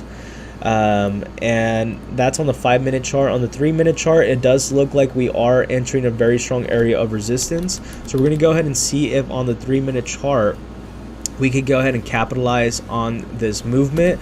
If it does break above it, then we're going to go ahead and know clearly that the market structure has changed, and it looks like it has. Market structure has changed, guys. So it looks like Bitcoin's going to go ahead and hit 26,240. It looks like it was a fake out completely, and it looks like we are having a reversal now. So this is a clear sign that a reversal is happening right now in the market, and I would say safely that this is a reversal right now. And let's go ahead and take a look at the 30-minute chart. On the 30-minute chart right here too, as you can see, we did find the bottom right here. So at this point, I could either go ahead and ask myself, do I really believe that Bitcoin is going to go ahead and get rejected at the areas of the 26,220 and see it fall down below, or is this going to be an area that's going to go ahead and continue to the upside? And that's something you have to be very, very careful about. So you have to remember a lot of these numbers. So either write them down on a piece of paper, I would recommend, or go ahead and use clipboards. Let's see, where's it at? Price tag. I said 26. What did I say? 26.4, right? This would be an area that would definitely go ahead and signal a reversal in the market, I would say. At least for me. 26,197. I would say that if we hit these areas right here, because it could also go ahead and hit 26, it could also go ahead and do this, where it pumps right here and then it dumps all the way down. So it could also go ahead and do that, so you have to be very, very careful. But if you want to play it like you're like, you know what, I'm confident in the short that it's going to go down lower, then I would go ahead and put it up a little bit higher and probably compare the previous supports and resistance, and you analyze these wicks and then put it above the wicks. But you have to be very, very careful because, like I said, you could go ahead and get liquidated on your positions, which you definitely do not want to happen. So we're going to go ahead and see if right now we're going to go ahead and be able to exit our trade and how this works out. So this is what I would be doing normally if I was trading this. I mean, I am trading it, but we want to go ahead and see how the market's reacting to the movement, because it could also be a fake out. They usually do this to fake out the bulls. Shorts would go ahead and push this to the upside because, like I said, they want to go ahead and get a better price entry, and they're going to go ahead and push it all the way down. So we're going to go ahead and see if this is actually a real trend reversal, if we're actually going to be trending back up, or this is a complete fake out. But even on the 1 minute chart, you can go ahead and see this little staircase going up. So we're probably going to go ahead and dump down right here, 26,146, before pumping back up. So if I really wanted to exit this trade, which I probably should exit this trade because it looks like it might be a reversal coming in. But look at that 5 minute chart. That 5 minute chart is looking nice, guys. Look at that thing just dumping, bro. Look at that. And this could have also been a liquidity grab. This is a liquidity grab for the longs. And then the shorts were trying to go ahead and get a liquidity grab. We're going to go ahead and see this live right now. And it's kind of the thing that you have to deal with when it comes to leverage trading. You really can't predict every top or bottom, right? Because we did see this liquidity grab right here. I think that, in my opinion, and we're going to go ahead and find out right now, that this is not strong enough. And this is going to dump. But in order to go ahead and get that, I ideally would have wanted to cross the 26,169. Because they would probably push right here, and then we'll probably see another dump. And if we see that, then we're going to be clear that that was a full-on fake out for them. But we're going to go ahead and see that right now live.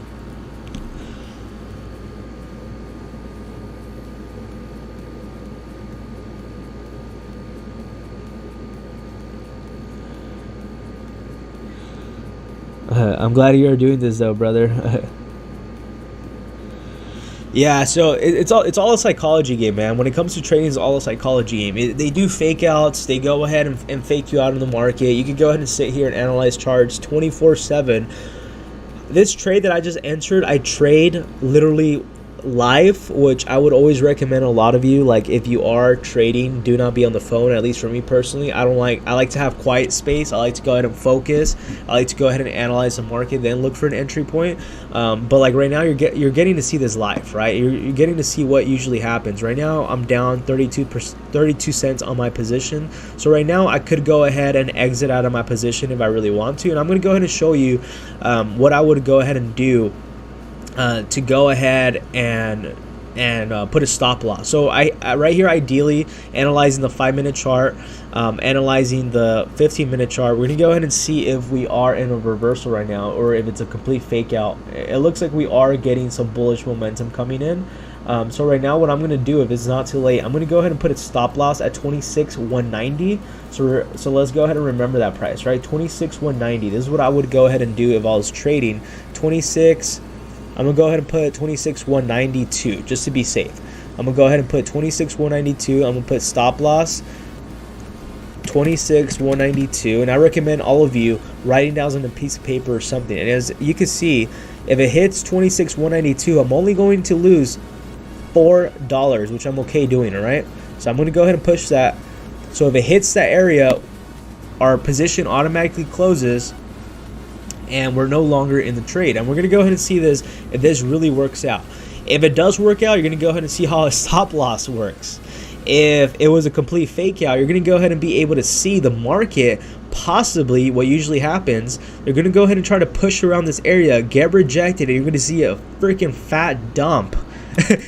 Literally what usually happens. Like I said, this is an area 26,169 that if it gets rejected, and right now we saw how this candle closed, that's not a good sign in my opinion, but it can still go ahead and push to the upside. And our very critical area we want to see a break above is 26,174. That would definitely go ahead and tell us, all right guys, the trend has changed. We are now back on a temporary uptrend, and we're gonna go ahead and see that right now. And we're seeing that the bulls are struggling right now to even push that to the upside. So we're gonna go ahead and see who's truly the winner right here. Is it gonna be the bulls? Is it gonna be the bears? If the bulls win on this one, I wouldn't be surprised, and also I wouldn't be surprised if the bears did a fake out for the bulls and did a complete bull trap, meaning they went ahead and they faked out the bulls, thinking that there was a full-on reversal of the trend, and they're just going to go ahead and dump. And it's crazy when you see that, literally, when you just sit here and you just see like like if we see this on live right now, it's going to be ridiculous. If we see this thing get rejected and we just see Bitcoin fall all the way down to 2690, it's going to be crazy, bro. I mean, you're seeing it fall right now, which is definitely not a good sign. Ideally, you wouldn't want to go ahead and see this going on right now if you were going long. This means there isn't enough strength with the bulls, but we're going to go ahead and see this. Like I said, this could be also a short squeeze. This could literally be preparing the bears to go ahead and go longer on their position or go short on their position, and then it's going to go ahead and create. We could even potentially see two scenarios. We're going to see Bitcoin just dump literally out of nowhere. Not a huge dump. It's probably going to dump a couple dollars. Or we're going to go ahead and see Bitcoin literally push all the way up to 26,227. And you're going to see this right now. Witness this live. Literally right now.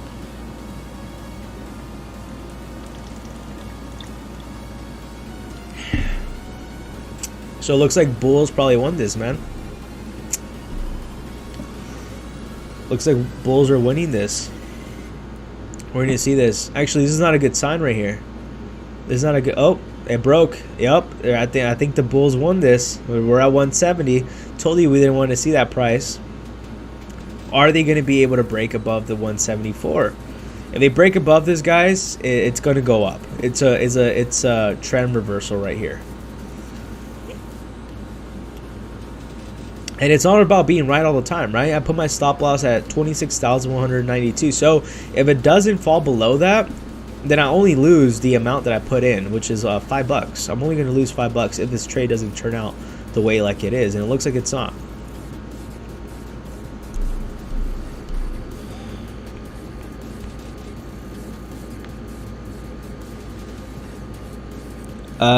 Crypto live bag. Hey, crypto, I forgot to tell you too, bro. I'm actually saving a course. Look at this. You just saw it. Look at this. This is a liquidity grab right here. There's another liquidity grab. We're watching this live right now. It literally just pumped. I told you, as soon as we break this resistance, we're gonna go ahead and see it pump. So I actually created a course for MEXC, how to leverage trade, that I'm gonna be launching this Friday, completely for free. So be on the lookout for that. You're gonna go ahead and see how you're able to place a position, buy, long, short, whatever the case is. And then market psychology is a whole different ballgame, guys. This was a clear indicator of a I mean, honestly, I wouldn't say it was a fake out, because as you guys can see, and I did the mistake and it's good that you guys saw this mistake live. I jumped into a trade without really knowing what I was jumping into, and I only looked at one time frame, which was the 1 minute, and I think I looked at the 3 minute, but ideally I should have been looking very, very closely, starting off with the 45 minute, 35 minute, 15 minute, and then going down, and then analyzing, okay, you know what, yeah, it's a clear uptrend. And we would have analyzed the 5 minute, actually not even the 5 minute, no, this is BS. The 15 minute, if I would have analyzed the 15 minute, I would have said that was an uptrend for sure. But we're gonna go ahead and see where things go. You know, maybe my trade can still go. I don't know. Johnny says, why do you put a stop in a losing position? Why don't you put it in when it has certain highs so that you can make money no matter what? Because it's going to hit a high and a huge low. It doesn't happen all the time. I completely understand what you're trying to say. But the reason why I wouldn't do that is because I'm going to show you the reason why, okay? I'm going to go ahead and show you why. So analyzing the 15-minute chart, now that I looked at the 15-minute chart, which was really clear in my face if I would have watched this, but it's okay, right? This is a educational purpose video, obviously, right? So it's fine. We see the mistakes that could be done. This is what could literally happen to you if you're trading for the first time and you're not analyzing this, right? So I could be the prime example of that live right now. You literally saw me just fucked up on a trade, right? But remember, like I said, you guys want to go ahead and be disciplined, right? You want to know and learn how to take a loss. Be like, okay, you know what? If the trade doesn't go my way, I'm okay losing this amount of money. So right now, if my trade doesn't go my way, I'm only going to lose $5, okay? And that's if it hits 26,192. And Johnny and Crypto Liveback said, hey, bro, why would you do that, man? Why wouldn't you just wait? Well, the reason why I wouldn't wait is because right now on the 15-minute chart, it's giving us clear signs of an uptrend, meaning that this could potentially go up even higher, meaning that Bitcoin could never probably go below this area price again, which is the 26,134. So there could be a potential possibility, maybe, I don't know, it could happen, I don't know. And this is the whole entire thing with technical analysis. You don't ever know. Anything could happen, but you always want to go ahead and be 10 steps ahead, because this game is a game of psychology. You're trading with other people that are looking and thinking similar to you, all right? And you want to go ahead and literally have that battle with them. So you have to ask yourself, how much am I okay losing and being wrong about this? I'm okay losing $5 and being like, you know what, guys, I effed up. I shorted when I should have been longing. It is what it is. I'm okay taking a loss at 26,192, which is a what? It's only a $5 loss, guys. It's only a $5 loss. So I'm okay losing $5, because if my trade doesn't go well, then I only lose $5. But let's say if Bitcoin breaks above, and since I'm shorting the market, means I'm betting against Bitcoin. I don't want Bitcoin to go up. I want Bitcoin to go down because I'm shorting the market. I'm betting that Bitcoin will go down. So if Bitcoin goes up, I lose money. I don't want Bitcoin to go up. I want Bitcoin to go down. So if Bitcoin does go above 26,192, I would say ideally 26,180. This is a clear sign that the market's going to go up. This is giving me an indicator that's saying, hey, John, this right here is signaling us that the market's going to go up. Now, I could go ahead and be like, one, trade on my emotions, be with my ego, and be like, no, John's never wrong. This thing's going to go down to zero. I mean, clearly, man, it's giving us the signs that it's not going to go down. It's going down right now. Look, it's going down right now. It's giving us signs that it's not going down. It's giving us signs that there's a bullish market pushing this to the upside. So there's two things that could go wrong right here, right? One thing is that if Bitcoin goes up higher, I'm going to lose more money than $5. I could probably lose all the money that I put in, which was $80. So you have to ask yourself, am I okay losing $3,000, $10,000, $300, $20? Or am I okay saying, you know what, guys, I probably effed up, I'm wrong, I'm going to go ahead and take a loss, and I'm only going to lose $5. But if my play turns out well, I'm going to make more money in the long run. We're seeing Bitcoin dump right now. We're going to go ahead and see if this really happens. If the trade does go back up, this would be a sign for me signaling that Bitcoin will go up. If Bitcoin hits above 26,180, that'd be a sign of a trend reversal. So this right here, this area, which I'm going to go ahead and line it up for you. If it breaks above this area right here, it's going to tell me that Bitcoin's going up, no matter what I think. But if it doesn't, if it never hits this area, and if it's a fake out, at the most, it'll probably only hit 26,190. If it's a fake out, it would usually just go like this, and then it'll dump. And I'm still winning if my trade goes well. But if Bitcoin does hit above this area, I would either get faked out and I get stopped out, which is called getting stopped out of your position, which means they purposely get you out of the game in order for them to get a better price. Or two, you were right because you have good, proper risk management, and you're not playing with emotions. If it never hits this area, at least you know that you're okay only losing that amount of money. I'm okay losing $5 if the trade doesn't go my way, but I'm not okay losing $80 if my trade doesn't go my way. You see what I'm trying to say? And that's kind of the reason why you want to be aware of putting your stop losses in certain areas that you feel comfortable losing if you're wrong. I'm okay being wrong and only losing $5 right now. There's times where my risk management's bigger. Sometimes I'm okay losing $20, $30, $100, $200. But I've noticed that you want to go ahead and accept when something's not going your way, and you want to act based on what you see in front of you. You don't want to act based on emotion. Like if you're losing money, it's because If your trade's not going the right way, is because it's time to go ahead and get out of the market.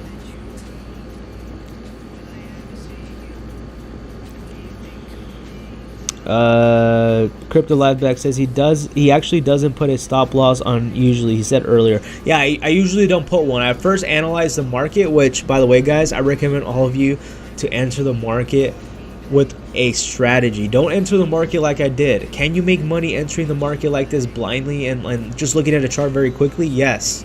But I wouldn't recommend it. I would rather have you guys analyze the market and be like, okay, you know what?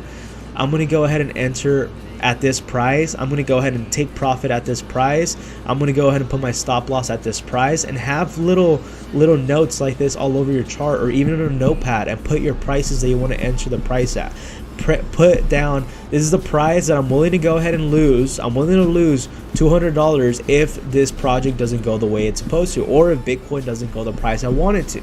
And cut your losses, because if you're in the zone of like, I'm gonna buy every dip, or I'm gonna go ahead and keep on holding on to my losing trade, you're gonna lose money in the long run, trust me.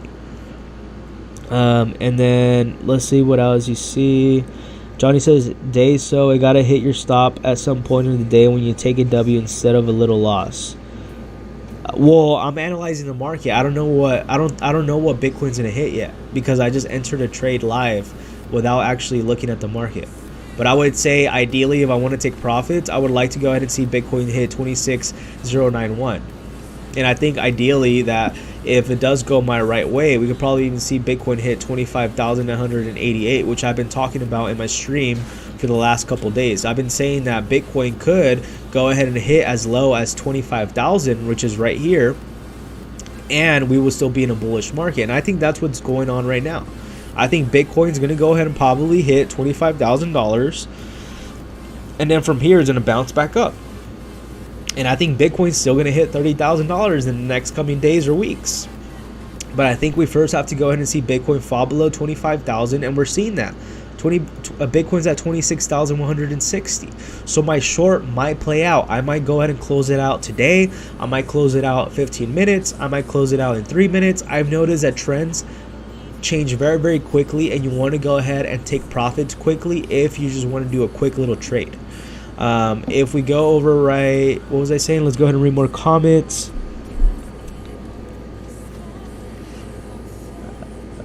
Marco shorted Pepe. Hey, good trade, Marco. Haven't seen you in a while, bro. Hope you're doing well. We're gonna go ahead and talk about Pepe right now, because I wanted to short Pepe too, and I've been telling all of you, shorting Pepe, it's probably a play, because it's going to drop 50%, which is a really good trade.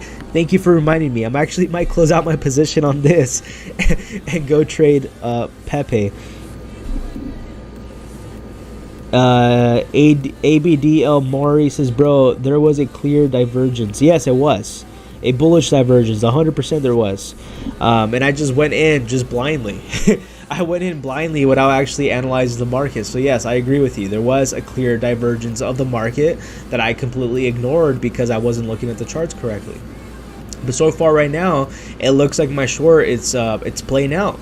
It looks like it's playing out so far. I don't know. We're gonna go ahead and see how the 15-minute chart, ends. We're seeing it on the 5-minute. If the 5-minute does dump, we're gonna go ahead and we're still gonna be good. But if it does, push above that, then it's a clear bullish divergence, just like he says. So we're gonna go ahead and see how this plays out. Normally I wouldn't just go ahead and jump in like this without feeling comfortable in the market. Like this right here doesn't make me either long the market or short the market. It's giving me unmixed signals right now, at least for me personally and my trading style. This is unmixed signals for me. I wouldn't want to long this market or short this market, but I'm shorting this market right now because ideally I believe Bitcoin is going to hit $25,000. I just don't know when. And you don't want that, We're going to go ahead and see how the 15-minute chart closes. Johnny says, why don't you just put a stop when it's clear a certain amount of gains so you can make that amount, then wait till it goes down again and buy in and stop and make like 200. Yeah, you could do that, man. Only at a time you're going to take a W and not an L. He says, because if you're trading daily, not buying for the longer term, wouldn't it be smarter? Yeah, it just depends, man. It just depends on your trading style. Some people like to trade every day. Some people like to trade for 15 minutes. Some people like to trade for hours. It just depends on what you prefer and what you like. But why put a stop loss when you're losing money? Because you know it's going to go back up. Because you don't know if it's going to go back up. You don't know if Bitcoin's going to... That's the thing with crypto, bro. That's the thing with crypto overall, right? People thought Bitcoin was going to go ahead and fall below right here. People thought it was going to fall below right here, and it quickly pumped. People thought it was going to pump right here, and it quickly dumped. People thought it was going to go ahead and dump right here, and it pumped. And it's the same thing over and over and over again. And this is where we're at right now. So you really don't know. You could either go ahead and risk it for the biscuit and say, you know what, I'm okay being at a negative $30,000 or $10,000 or $1,000. Or you could be like, you know what, I don't want to go ahead and hold on to this market because it's unpredictable. We could sit here and analyze and read all the charts all we want, but at the end of the day, it's not predictable because some other whale, another person with more money could go ahead and come into this market and move everything. Literally, the government can say we're banning Bitcoin and this thing would dump. So you really have no control of that. And that's the reason why I would rather put a stop loss, because I would rather lose the amount of money that I feel comfortable losing than losing all my money, is what I'm trying to say. Crypto says, Johnny, because he can exit then re-enter at a new price. Yeah, I would rather take a $5 loss and be wrong and then look for another entry instead of being negative $200 and then be like, oh fuck, well I messed up. I messed up and now I'm $200 in the hole. And now you're like trying to revenge trade, which is not good, which I've been doing on some trades, which is not a really good sign.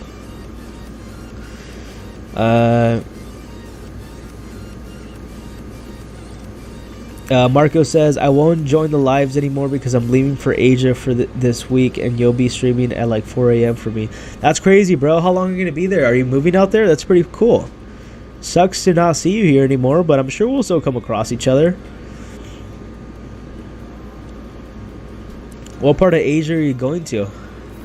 If you don't mind asking, man.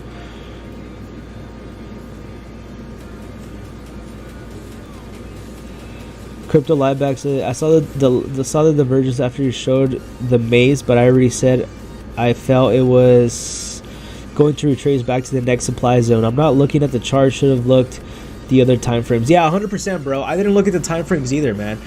I messed up because I tunnel visioned myself into the 3 minute and the 1 minute, and it was clear of the divergence that was coming in. You know what I mean? It's like you can't always be right, man. It is what it is.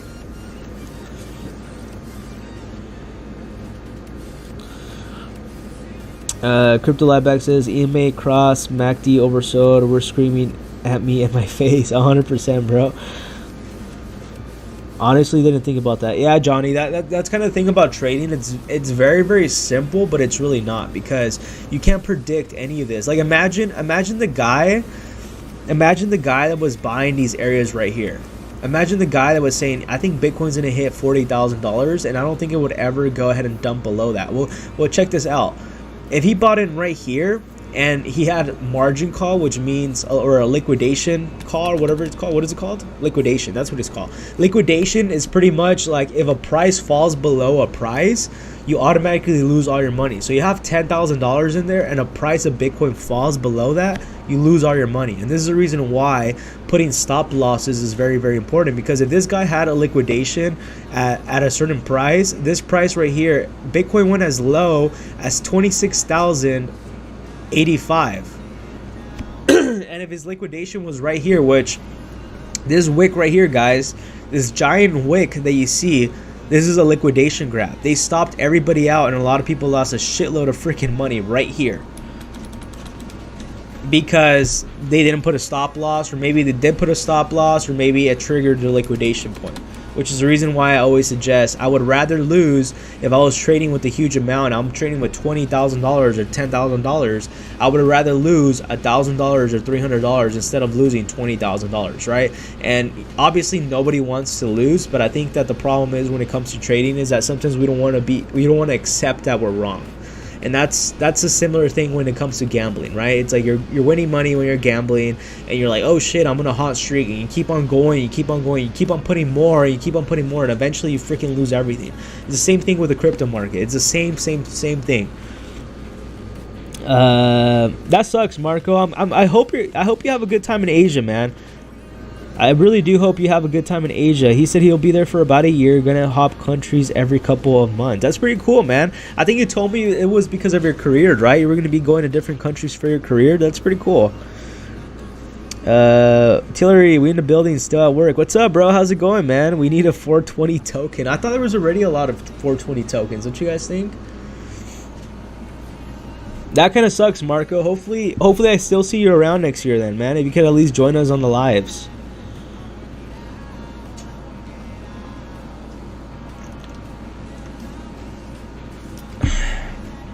So we're gonna go ahead and see how this trade works out right now.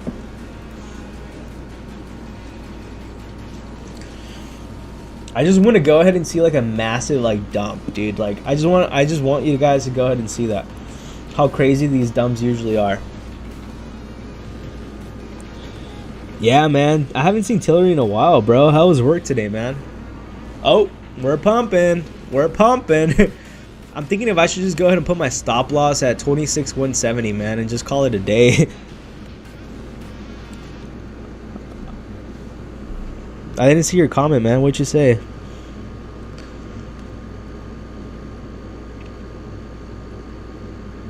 No, I already answered your comment, Johnny. I just told you that the reason why you want to be very, very careful when it comes to doing that is because you have something called liquidation grabs, which means that if you're buying into crypto, this is called leverage trading, so it means that if you put in $1,000, you could go ahead and borrow money. So I put in $79 right now, and I'm borrowing $2,000 from this exchange. And if Bitcoin hits, it tells you right here, estimated liquidation price. If Bitcoin hits 26,807, I lose $80, which is not a lot of money, right?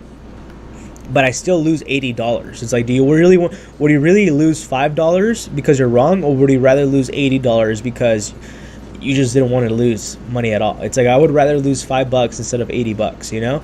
And this is what a liquidation grab is. And if Bitcoin hits $26,807, I lose all my money.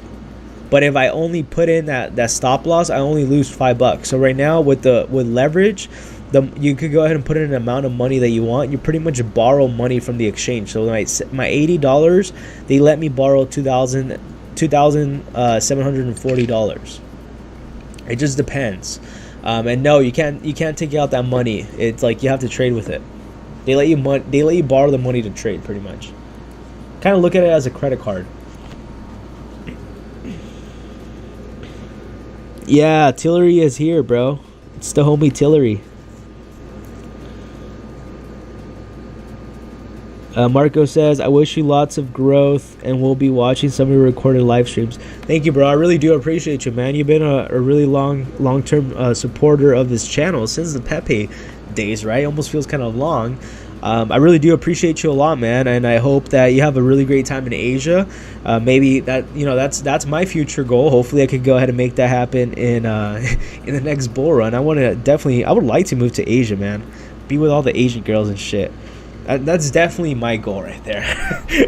I would definitely move to Asia in a heartbeat, and that's gonna be the goal for the next bull run. Like, once I make a lot of money, I'll probably move out there for a while too.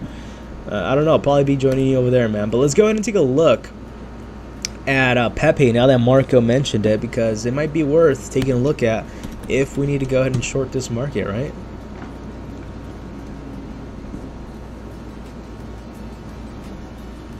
Going to take a look at Pepe.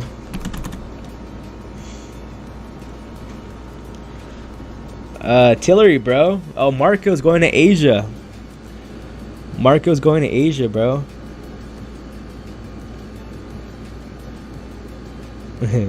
Yeah, Marco's gonna have some fun time over there in Asia, man. Good food, hot women. What else can you complain, man?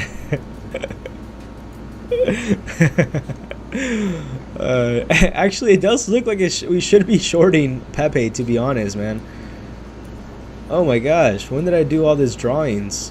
It looks like this is actually going by. See what happens. We're gonna go ahead and delete this real quick. Oh my god, this is a nasty chart, but it does look like we are getting closer to shorting that. So it looks like Marco is shorting Pepe. What is your entry, Marco? If you don't mind me asking, what was your entry onto Pepe? I think I'm gonna short this thing too, guys. It might be worth buying into 7085 and then dumping all the way down. That's on the 45-minute chart, so ideally that's actually a pretty good price.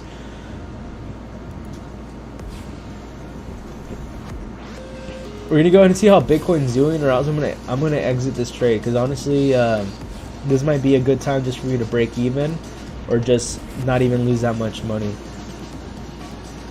I'm gonna analyze this thing one more time. This is probably gonna go ahead and bounce back up, and probably go up higher. I don't know, but looking at the 15-minute chart, it does look like we could go ahead and actually hit this area of the 26,136. What should I do? Should I stay in this trade or should I leave this trade?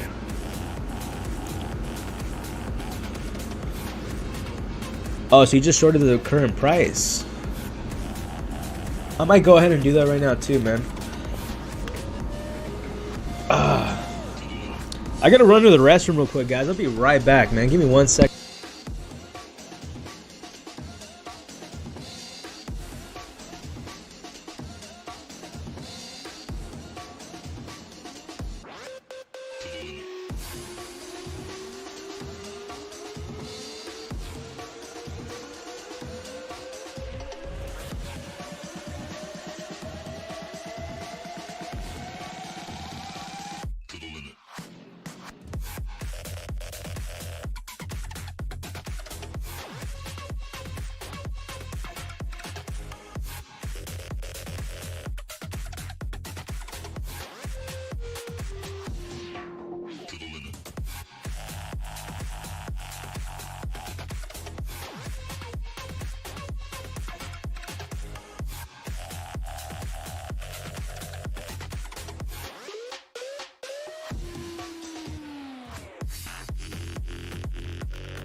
Alrighty, I'm back, guys. Sorry about that. I had to run to the restroom real quick, bro. I couldn't freaking hold it in anymore. Yeah, man. Good luck, Marco. Good luck, Marco. I know you're gonna have a good time over there, bro. I think I'm gonna exit this trade on Bitcoin. I should have exited when I had the chance, man. It looks like I just missed out. Yeah, I'm just gonna exit my trade on Bitcoin. I'm gonna go ahead and flash close. I just closed my position. I took a $2 loss on that play. I just thought like the market was changing, you know what I mean? I was like, yeah, it's just not worth being on that short anymore. It looks like market structure is changing, so.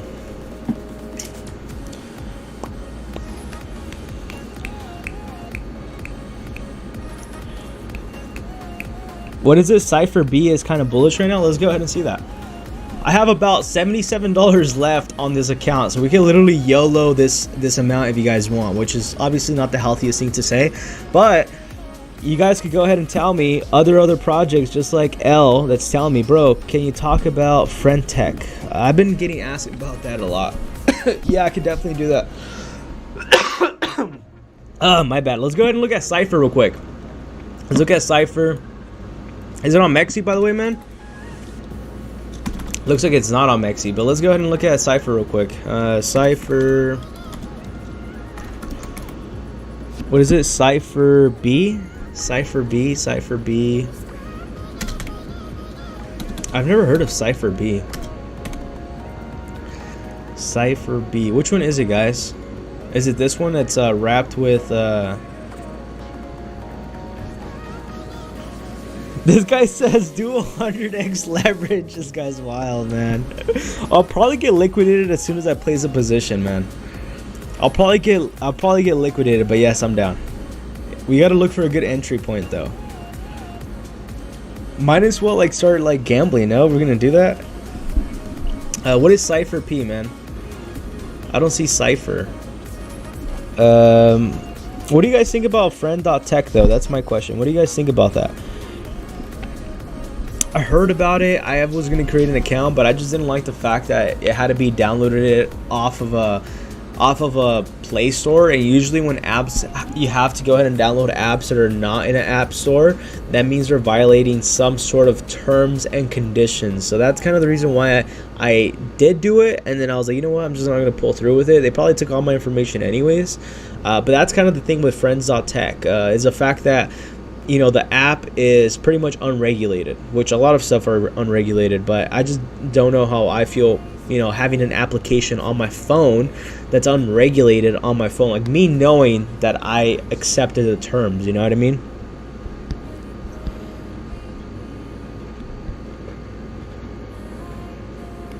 This guy says play some Crash. He wants to see me gamble on stake.com. Hey guys, by the way, make sure to go ahead and use my Discord link that I'm going to be placing shortly. We will be able to go ahead and do like casino nights, which would be really, really fun and cool if we could all go ahead and do that on stake. So yeah, we're going to go ahead and do that on the community. I don't think we could do that on YouTube, bro. I think we could, but I don't want to go ahead and put that thing out there like that. So pretty much with friends.tech, from what I heard, based on what I heard, we're going to go ahead and look at this article that I saw last time. I came across it last time. I can't remember what it was called. I actually got it sent to me. And it was with friends.tech. And they were talking about the fact that... so let's go ahead and see if I can find it, dude. I know Bitcoin Census posted an article.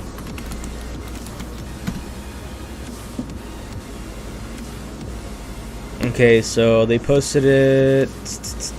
Where is it at?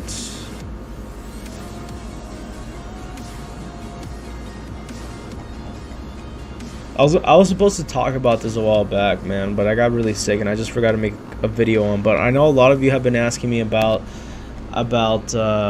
friends.tech, and I know last time I saw it that Bitcoin Census did a really good article on it that I would rather just show you guys instead of redoing it myself. But where's it at?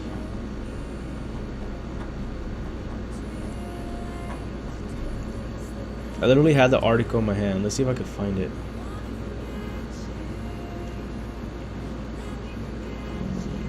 I can't find it. I have to pull out the article.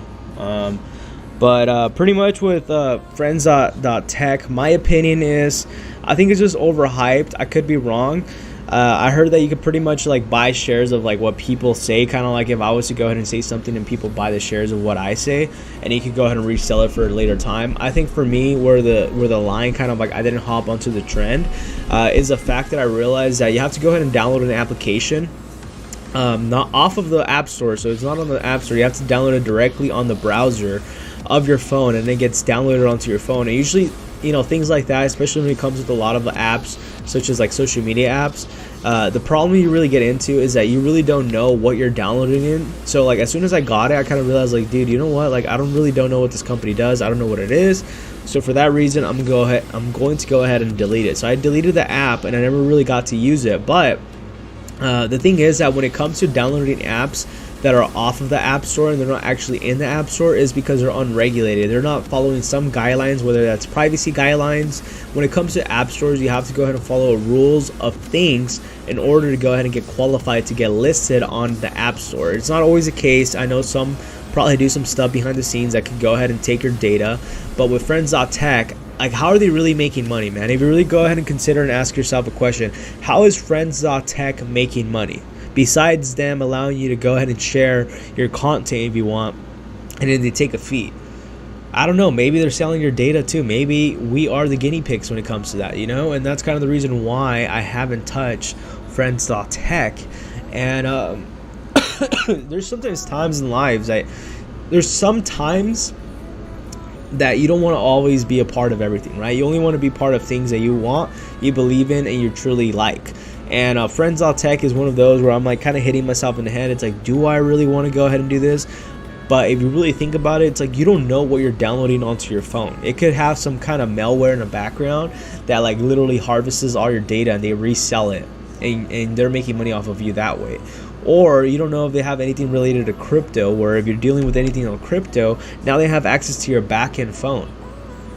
So you really don't know who these actors are that have access to your information. So like, it's like, I think I already have enough things, such as applications, such as my phones, that I really don't know what Samsung has access to that I'm okay with. But now having someone randomly out of my side that I had to go out there and do it and get this app and download it onto my phone, now I feel a lot more sketch, if that makes any sense. So I wouldn't recommend any of you downloading random things onto your phones or your computers if you don't know what it is. And Friends with Tech is one of those. We really don't know what their terms are because they're downloading an app directly onto your phone, bypassing the app store. So we really don't know what they have on their app. We don't know if they have spyware. We don't know if they have some sort of malware that they could go ahead and get access to your things. You just don't know. And I think we really live in such a world that we live in a vulnerable place where everything's online. You can find anything about anybody online. But do you really want to go ahead and have a random company have access to your actual phone now, where they could go ahead and go through everything? It's like, for me personally, I don't think it's worth it. Like, I'm not going to go ahead and expose myself and put myself in that position, because on my phone I access my crypto wallets, my bank account, emails, and all that. And for me personally, I just didn't see the risk to that.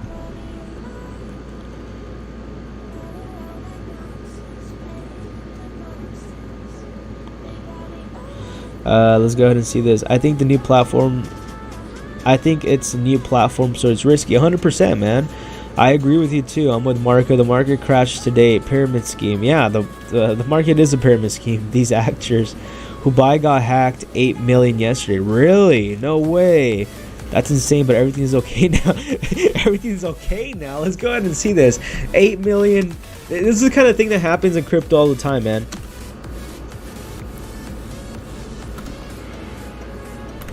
And this is kind of the thing that you have to worry about.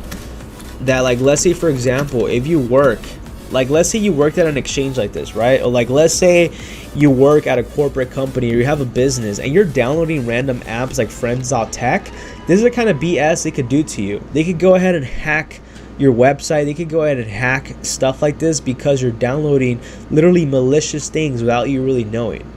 So that's why I want to tell all of you guys to be very, very cautious, very, very aware. We're reading this right here. According to the RCAM Intel, the Hubei, is it Hubei or Hubei? Crypto exchange platform fell victim to a hacking incident resulting in the theft of 5,000 ETH, valued approximately at $8 million. A hacker reportedly moved 1,000 ETH to a separate wallet, X0 or 0x799, shortly after compromising the platform, and has since remained silent. More than likely, he's not going to be able to move the money.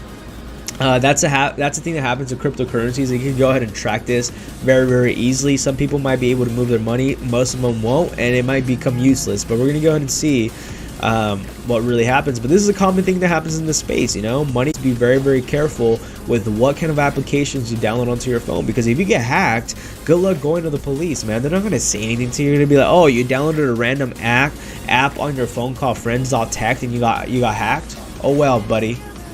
Oh well. Was it on the App Store? No, it wasn't on the App Store. Was it in the Google Store? No, it was just in the browser link. Well, too bad, buddy. They're not going to do anything about it. And they won't do anything about this $8 million loss either. They got hacked. They won't do anything about it. And that's why I would suggest all of you guys that if you don't understand a lot of these things, be very, very careful and very, very cautious when it comes to a lot of these things. This is the reason why I recommend all of you always having a VPN. I have a VPN on all the time. All the time I have a VPN. This is the reason why you need a VPN, because you don't know what's going to be out there, the links you're clicking on. I have a VPN at all times. All the times I'm always in a VPN. And you can go ahead and choose whatever VPN country you want. Whatever the case is, I'm in the fastest one, which shows is the US, fastest server, at least for Proton Mail that I use. But I use a VPN all the time. I use a VPN. And no, I did not expose my IP address. This is a VPN. Exactly. People are getting so scammy and smart. Yeah, 100%. Before you end the stream, Ben Armstrong thoughts, scammer getting his desserts, karma, and you think he's clickbaiting us. Let's go. Okay, I'm glad you brought this up, man. We're gonna go ahead and watch some videos of Ben Armstrong, which is BitBoy for all those that are not aware. And dude, literally I made some videos yesterday and I was laughing. Like, it's so so real, if that's how you use that term, of what is going on right now in the crypto space. This guy, BitBoy, for all those that are not aware, I'm sure a lot of you probably do, but if you're living under a rock, what is going on is freaking crazy. We're gonna go ahead and do that right now, crypto bag. So I'm actually gonna go ahead and put up some clips because I've been laughing at what has been going on in this crypto space. Johnny asked, can you put a VPN on your phone? Yes, bro, 100%. I have a VPN on my phone as well. I use Proton Mail right now. I'm going to go ahead and try another one called NordVPN. And you could go ahead and try different ones. Look, this is on my phone too. You could go ahead and use VPNs. People think that VPNs are like for bad intentions and all that, but really, guys, it's for privacy. If you click on the wrong link and it's not connected to your actual computer, you're good. VPNs are not going to save everything, but they're going to go ahead and help you. So like for me personally, I'm always running the VPN all the time on my computer, on my phone most of the time. Not too much on my phone because it does mess up with the things, but on my computer, I'm always running a VPN. Always, always, always, always, always, because I've been hacked on my crypto wallet prior, and I know what it's like. I've got my money drained. I've lost a lot of money, and there's nothing you could do. You can't call the police. You can't call the crypto support team. Hey guys, someone took my crypto money. You can't, bro. You're out of your money. That's the world of crypto, bro. So let's go ahead and look at this guy because I like watching my crypto journey. Rodney really like does some really good content, so we're gonna go ahead and my crypto, I can't spell right now, bro, journey. We're gonna go ahead and watch some clips of what's going on. It's pretty crazy how I actually just came out from my rock. So he says, how do you do it? He came out of a rock, man. All right, I'm about to pause the music right now. You're gonna see this crazy stuff going on, bro. It's freaking crazy. So we're gonna talk about what is going on, my thoughts. Look at this real quick, man. We're gonna go ahead and get some context into the story because not everybody knows. You're all going to prison. Can you guys hear that pretty well? I'm not scared. I'm not scared of you, TJ. Open your eyes. Open your ears. Use your brain. Yeah, Ronnie's hilarious, man. He's been getting really good at editing, man. Network employees, you are basically in a cult right now. I don't want to I was laughing at this when I watched it. In long-term trouble, confusion. Guys, there is no they. There is no they. I'm not scared of you. I'm not scared of you, Carlos. You're all going to prison. I am not scared. I'm not scared of you, TJ. All of these people are involved in a criminal conspiracy to overthrow me from my company. Why? Because they were jealous that Cassie made $50,000 a month. Because they were jealous that Cassie... Yeah, man, see, Rodney, I like his content. Rodney, I've noticed for a while, the last couple 2 years, that he likes kind of like the drama covering on the channel. And you have different kinds of people in crypto, right? You have the people that talk about TA, that really stay away from the drama. I'm a little bit in between because obviously, as bad as it sounds, the drama does get views. But for me personally, I don't want to be viewed as a drama channel. And I was actually going to go ahead and name today's video, you know, BitBoy scandal, like some BS. But I was like, dude, you know what? Like, I really don't care about BitBoy, bro. As bad as it sounds, I've invested into some projects with him. I jumped into some of that he pushed that I won't say that I'm too happy about, and I've lost amount, and I've lost a good amount as well. And even then, like, I'm just not the type of person to go ahead and talk down on anyone. You know what I mean? Like, I respect BitBoy, bro. Like, I might not like what he does, and I might not agree to everything that he says, but honestly, I really don't care. I really don't care about him, you know what I mean? But Rodney, I know he really focuses on like drama related content on crypto, and he's been doing that for a while, and he's really good at it, you know what I mean? So for Rodney, I like watching him for that reason, you know what I mean? I think he has like the spicy side of like the crypto drama all the time that you could go ahead and do. If that's what you're into, Crypto Ronnie is like the guy to go to. He always says on his streams, you know, he's not a trader, he's not this. He's a pretty upfront guy, you know what I mean? And you know, I think he even knows now that videos that are more about drama make him more clicks and views, and that's what he goes for. So he's been getting really, really good and really, really better at what he does. And it's just really all down to like what people prefer. But Crypto Ronnie, man, he's a cool guy. I was kind of the same boat with you, Crypto Live Bags, but dude, the space that we're in for YouTube, it's all about clicks and views, unfortunately, man. It sucks, but that's the world of social media. made $50,000 a month. He made a freaking remix song, bro. This is hilarious. To not go to prison. This is in motion. Once I This is right now, bro. I wanted to do this. I'm glad you actually brought this up, bro. Stop what is coming. I'm not scared of you. I'm not scared of you, Carlos. I F with this song, man. I am not scared. I'm not scared of you, TJ. I'm not scared of you. I'm not scared of you, Carlos. You're all going to prison. I am not scared. I'm not scared of you, TJ. I am not scared of you, Justin. I am not scared. I don't care. Bro, I feel like I just got psyoped into this song, bro. What you have, it's irrelevant because I do not negotiate with terrorists. Everyone. So this is the good part right here, guys, right? So this is the crazy part and the reason why he's being talked about right now at the moment. We're going to go ahead and watch this right now. This is a funny part, in my opinion. Video. If they didn't think I do want to go ahead and say this, guys. I'm not laughing at BitBoy, bro. I'm just laughing at the situation that he's in.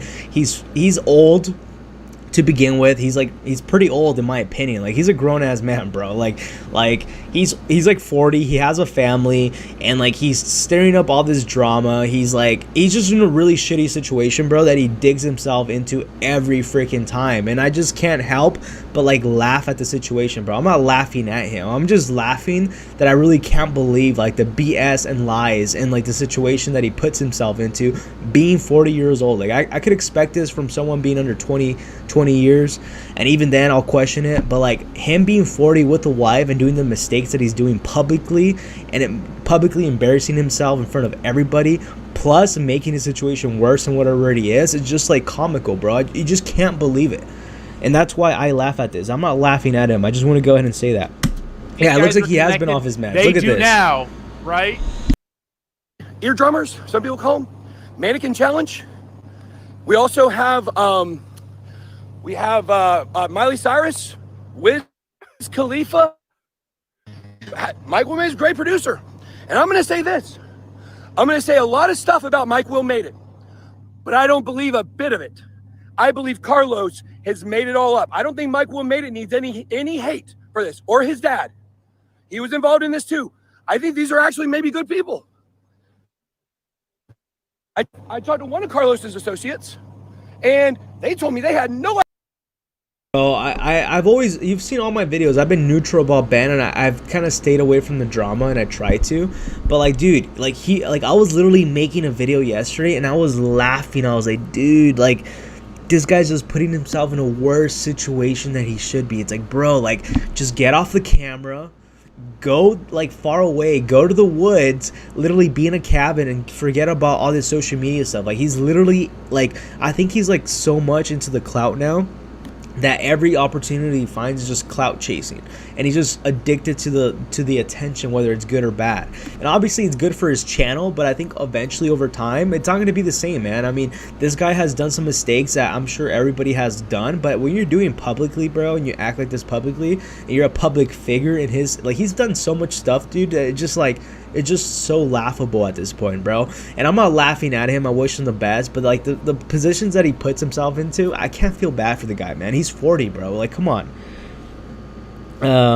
Is he at the guy's house? Yeah, he showed up at the guy that stole his Lamborghini. He's going after the guy that stole his Lamborghini, bro, with his mistress that he ended up banging his wife with. The chick that he banged and effed over his wife over, pretty much. He's with her in the car, and you're gonna see this right now, bro. It's freaking a shitty situation, man. No idea he was doing this stuff. No idea. So what happens is, I got to keep looking over my back. I thought this is the guy that killed people. That's the guy that killed people. Where's he at? Here I am telling the whole story. So Mike Will Made It invests in Vimeo. Between Mike Will Made It, between Carlos, and between Mike Will's father, they invested $1 million into Vimeo. Or so I was told by the people that have been cooking my books the entire time, apparently, from what I understanding. Mike Will Made It, according to Carlos, is a killer. Carlos says that Mike Will Made It and his dad want me dead. They want to kill me. Okay? So he shows up in my building. He starts talking about all these people he's involved with. Explains to me that one of the first things Carlos does, well, at first he comes in, he's friends, went to a football game with me, went to a baseball. Waka Flocka comes to my building. Love Waka Flocka, great guy. I don't think he has anything to do with this. Love Waka Flocka, great guy. From what I think, from what I know, okay? And I thought Carlos was a good guy. Turns out not. So what happens is they start bringing in all these investors. Every time he talks to me, he pulls somebody up on his phone. He's like, look at this person. I can get this in person invested in this. A lot of different people. He claims that he works directly for the head of the Houston Mafia, which, guys, it's not a surprise. I'm not doxing anybody. It's James Prince. James, I have nothing against you. Bro, he's literally airing out everyone's dirty laundry. And the scale says, man, if Ben is right and innocent, not only hit net that I needed to do in order to get my company back by Carlos, not on that phone call, on a different phone call. I'm going to go ahead and sit here and watch this whole entire thing, but I'm going to go ahead and skip through it. And pretty much the context of the story is that the guy he's going after took his Lamborghini, and now he's after there in the car parked outside of the guy's house, screaming at the phone at what it seems like a pretty, like, I wouldn't say a private community, but a community that doesn't have too much noise going on, right? You see these houses all around, and this guy's screaming in the middle of the street, saying this, recording this while all this is going down. It's like, what do you expect people to think? Like, this guy, like, you know what I mean? It's like, I don't know, it just doesn't make any sense. You're going to see him right now. The cops are going to go ahead and come after him, and you're going to go ahead and see this whole entire thing get even worse. Like, if you thought this was embarrassing, bro, like, this is going to be even worse right now when you see what's going to happen. And I'm going to go ahead and skip through that right now. Meanwhile, and look, let me talk about Altcoin Daily for a second. Okay? So Altcoin Daily. Me and Ben are having problems. We're trying to work things out behind the scenes, and this is going to work into this politician. Okay? So the fact that what happens is, you have a weapon on you. No, I do not. Okay. I do not. So right here is when he's actually, and Ben, the guy right here, is live streaming all of this. So the cops finally come. They finally call him because he's screaming literally the whole entire time. You see him. He's screaming into this thing, into his phone, the whole entire time in a quiet neighborhood. So see when the cops approach him. Here's the police. Police are here, guys. So we'll have to talk to him here in a second. Here's the point. He goes out there. He doesn't even go out there. He pays someone to take pictures in front of Ben Dotty's house, okay? And then he tells them, I better hurry up quickly here. He told me he went out there and roughed up Ben Dotty, fought him and beat him up, and Maxine Waters, a politician, told him to kill Ben Dotty with a fentanyl syringe. Hey, guys. Hey, how's it going? This motherfucker's he's not even putting down his phone. Hey guys, how's it going? do me a favor. Yep. Okay, stop. Hey, how's it going? Stop. Oh, hey. Stop. Oh, stop. I couldn't You hear. have a weapon on you. No, I do not. Okay. I do not. So I have one in my vehicle. So I'm not sure if you guys can hear pretty well, but so the cops finally approach him. They're like, hey, do you have a weapon on you, right? And you're going to go ahead and see how all of this goes down. Like, it's actually quite, like, pretty embarrassing. Like, the cops literally ask him multiple times, is anybody in the car with you? Is anybody in the car with you? It's anybody in the car with you. And then he repeats literally the same question himself. Ben repeats the question, is anybody in the car? It's like, he's like, then the cop finally gets frustrated and says like, bro, is there someone in your car, pretty much? And he finally owns up, and you're gonna go ahead and see what happens, bro. It's freaking crazy. Like, if you thought this was already worse, you're gonna see how worse the situation actually gets, bro. Vehicle, but I do not have a weapon on me. okay. Okay. Do me a favor. Take out your whatever fanny pack. Now, sorry, I reached too fast. I'm sorry. That's fine. Take out your Sorry. fanny pack. Okay. Put your phone down. Okay. Put Okay. your phone down. Okay. I'll put the phone down. Okay. Put the phone. All right. Okay. All right. Okay. Put the fanny pack down. Okay. What's going on? What's going on? This man inside of this house. Actually, he's gonna check you real quick. Absolutely. Just the weapons. I'm sorry. I have a. Okay. Okay. Okay. Yep. No weapons. No Where in weapons. the car is your gun? It's in the back seat. Back seat? Yep. Is anybody else in the car? Yes, there's a man. Who's in the car? Who? What's that? Who's in your car? Who's in my car? Yes. Okay. Let's. Who's in your car? Who's in my car? Who's in your truck, sir? Cassie is in my car. Cassie's in my All truck. right, Cassie. Cassie's in my truck. My wife knows that we're here, by the way. She knows we came to do this. But my wife is aware. So we're live on YouTube right now. Okay. We got about 2,500 people watching. So Cassie is a girl I had an affair with. She's involved in the situation with me and this guy here. My wife knows. We're Can you imagine being a cop and Ben's like, This is so no, crazy, like, man. dude, It's like I literally get like secondhand embarrassment from this guy. Like when this thing happens, I'll send you the video, bro. You really don't miss anything. Like he literally just the cops, you know, pulled over. Obviously, he ended up getting arrested and all this. I think I actually retweeted it on my thing, but they're like that now. They're like clowning this whole entire situation, bro. So like, I'm gonna go ahead and try to see if I can find the chick, bro. But where is it at? So the chick he was with, she was like, alright, bro. She was like, whatever's. Honestly, I don't even feel like, I'm not in a mood of doing it, all that. I know, dude, for real. He's like looking into the phone. He's like, fuck, dude, I'm so gonna get trashed for this, man. I'm so gonna get trashed for this. And dude, it's pretty crazy, bro, because like I've been saying about this, right? It's like, we all make mistakes. I mean, it's still kind of crazy that like the allegations of what he says, like, I don't know, dude. I feel like Ben is like one of those type of guys where like he ended up just getting caught in the situation, and he's gonna look for every reason to apologize, not really meaning the fact that he really wants to apologize and say sorry truly to what he you know, completely agreed. I mean, there's this other video too, if you go ahead and type in BitBoy Crypto, and I'm sure you guys are gonna have a laugh at this too. BitBoy Crypto.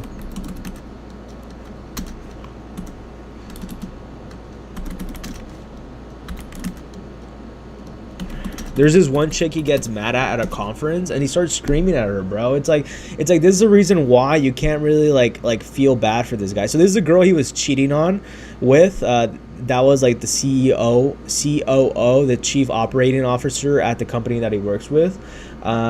She looks kind of hot, you know what I mean? But honestly, like I'm pretty sure it's all the filters. Like I'm not saying I wouldn't bang her either, bro, but I'm just saying like so this is the girl he was cheating with, right? Pretty much. With his wife, and she's all right, bro. It's like all the filters, honestly. She's not like the best looking chick, but it is what it is, right? We're not talking here about chicks and all that, but what I'm trying to say is that this is another video of him going crazy at this other lady at a conference that actually confronts him for calling him a scam, bro. And it's like situations like this that I'm just like, bro, like honestly, you're just making yourself look worse, man. Like just shut up. Like who's allowing this guy to have a phone, bro? Like literally, like if I had his team, or if I really had people of best of interest, but based on his personality, you could kind of tell.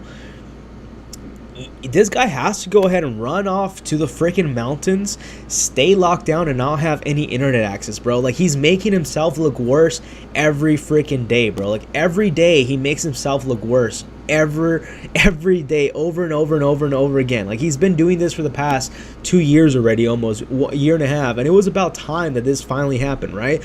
And I think at this point, dude, like he really just needs to stay off camera, take a break, come back in 6 months, in a year, and he's okay, bro. But I think he's just so addicted to his attention of social media. I think it really got to him that honestly, like I feel bad for him in that way. I feel bad that this guy's like literally dealing with some serious issues. Like we might be sitting here like laughing because I'm laughing at the situation, bro, but I'm not laughing at him. I'm just laughing at the times. Like, bro, you're a grown-ass man effing up so many times. Like I would imagine this from like a person who's 20, bro.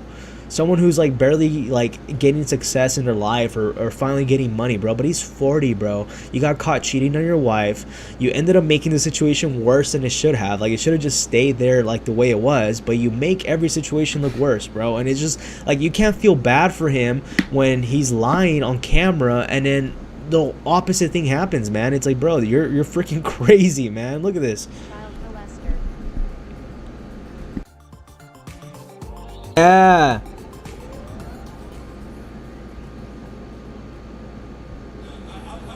This guy's wild, bro. Like, you don't do that, man. Give it, let's go, get it, let's go. This is a real winner right here. This is a real winner. Hey, I can tell you right now, you have no idea what you're talking about, man. People like you, this is the toxicity in the States, guys. I want you all to understand. This is the toxicity in the States. You shout at them, Yeah. and then you point fathers. We are women. We don't need a father. This is about women now? We're turning this around women. Yeah, you what? It because we can't really hear it, but I'm gonna skip it to where she goes in front of the stage and she calls him out, bro. She calls him a freaking liar, all of this, while he accuses her of some BS that's not true, bro.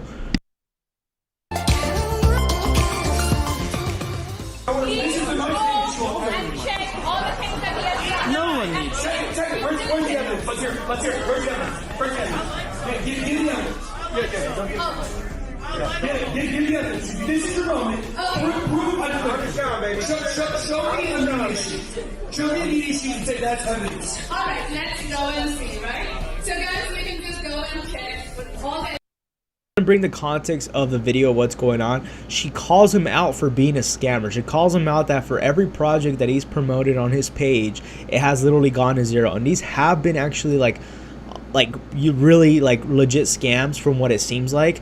And this has been going on for a while, right? And obviously I'm sure a lot of you have probably witnessed this, and this is the reason why I'm very, very careful now with what I talk about on the channel, because there's going to be some people like this chick that listen to him, which you should never listen to anybody. Don't listen to me. Don't listen to anybody. I'm not a financial advisor. And she really did put her money, whether it was her life savings, into these projects because she trusted this guy, Ben, which is BitBoy Crypto. And now she's calling him out on his scams and his BS. And this is when he goes at it.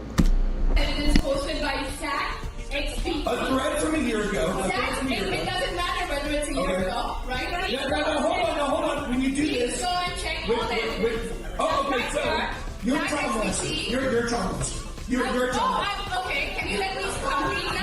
No, I don't have to back up with evidence. It's just something that I said. You know what? She's a murderer. She's a murderer. Look at you. You're shaking. You know when people shake? Those are psychological evidences. You know when you're wrong, you No, shake. it's accusations.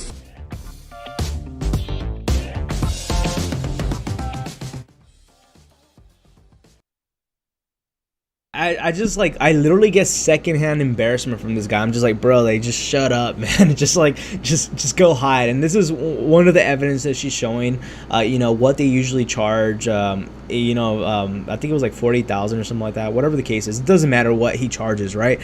But it shows right here the prices for the promotions. Obviously, you know, YouTubers get paid through that way. But then she shows like all the projects that he promoted and pushed that cost, like, that pretty much fell down, like this one, MEXC. You know, he called about this one being like the next project, and then it literally did a full-on rug pull. Then you have this one right here, back in 2020, called the most trusted low cap crypto, and then it dumped as well. And a lot of these companies that probably approached him, you know, you can't really fault him, right? Because he probably didn't know a lot of these were probably scams. And that's kind of the problem you have to deal with when you're in the space of crypto, is that you don't know what companies are really genuine and which ones are here just to go ahead and take advantage of people. And then he called this other one right here one of the best tokens, PAMP, and another one that dumped. So he's done this multiple times. It's not his fault.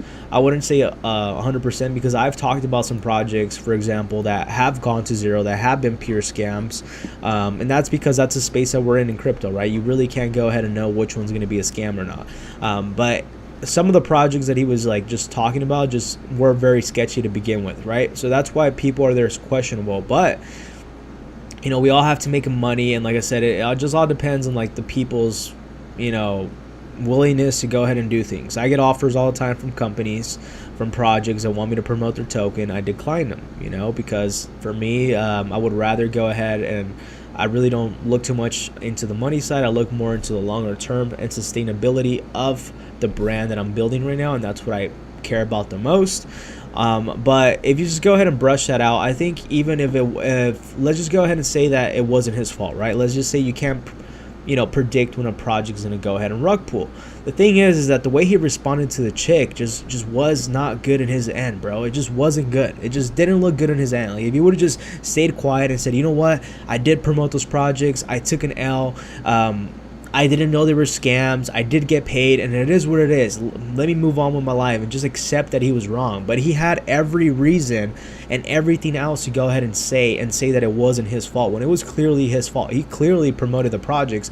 He clearly had his team do the due diligence into projects. Like, when I get offers from projects, the first thing I do is do my due diligence, see if I really like it, if I really believe it, and if I don't, I don't touch them. There's projects that other companies that have been telling me about, and I haven't promoted them. Because why? Because I just don't feel comfortable pushing them. And that's just me. Not everybody's gonna be that way. But let's say if he would have just owned up to that, it would have been fine on him. Saeed, how's it going, bro? Long time no see. We staying strong. We have to stay strong, bro. I've been sick and we're still pushing onto the stream. Almost 3 hours deep. And Johnny says it's the ego, bro. 100%, man. 100%. And like, this is the reason why I know you were saying earlier, Johnny, you're like, hey bro, you're laughing. It's like, dude, I am laughing, but I'm not laughing at him. I'm just laughing at, like, dude, like, how much worse can you get? Like bro, like you're yelling at a lady, calling her a child molester, which has nothing to do with anything. Then you go on and and like, this goes on, bro. It's like, dude, you can't feel bad for the guy, man. You really can't. Like, as much as you want to feel bad for Ben, dude, you just can't. You just really can't. And like, I want to show you this thing too. Watch, I think it's on this video. Let me go ahead and mute this real quick because it's really, really loud.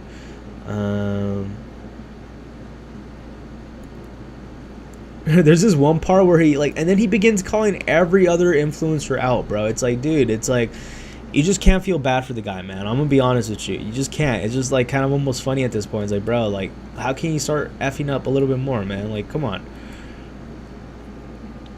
Yeah, 100%, bro. And there's this one part too that I'm looking for. I'm not sure if any of you guys have watched it, but there's this one part where he runs. I think it might be the, oh, it's this one right here, bro. It's this one right here. Watch. I go knock on the door, and you know what he does? He turns and he runs because he's a pussy.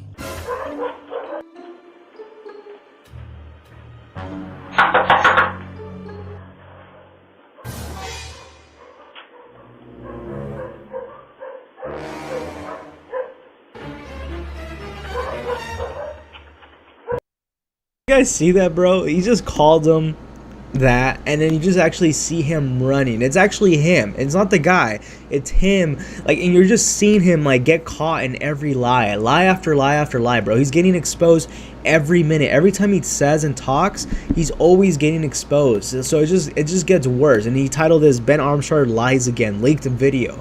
And watch. We're gonna watch it one more time, and that's it. Come. I go knock on the door, and you know what he does? He turns and he runs because he's a pussy. That's him running, not the guy that he's calling the P word. The guy that's on camera saying that he's a P for running, it's actually him running, bro. Look at this. It's him. It's BitBoy. You can see him with his fanny pack, with his slides. You can see him, bro.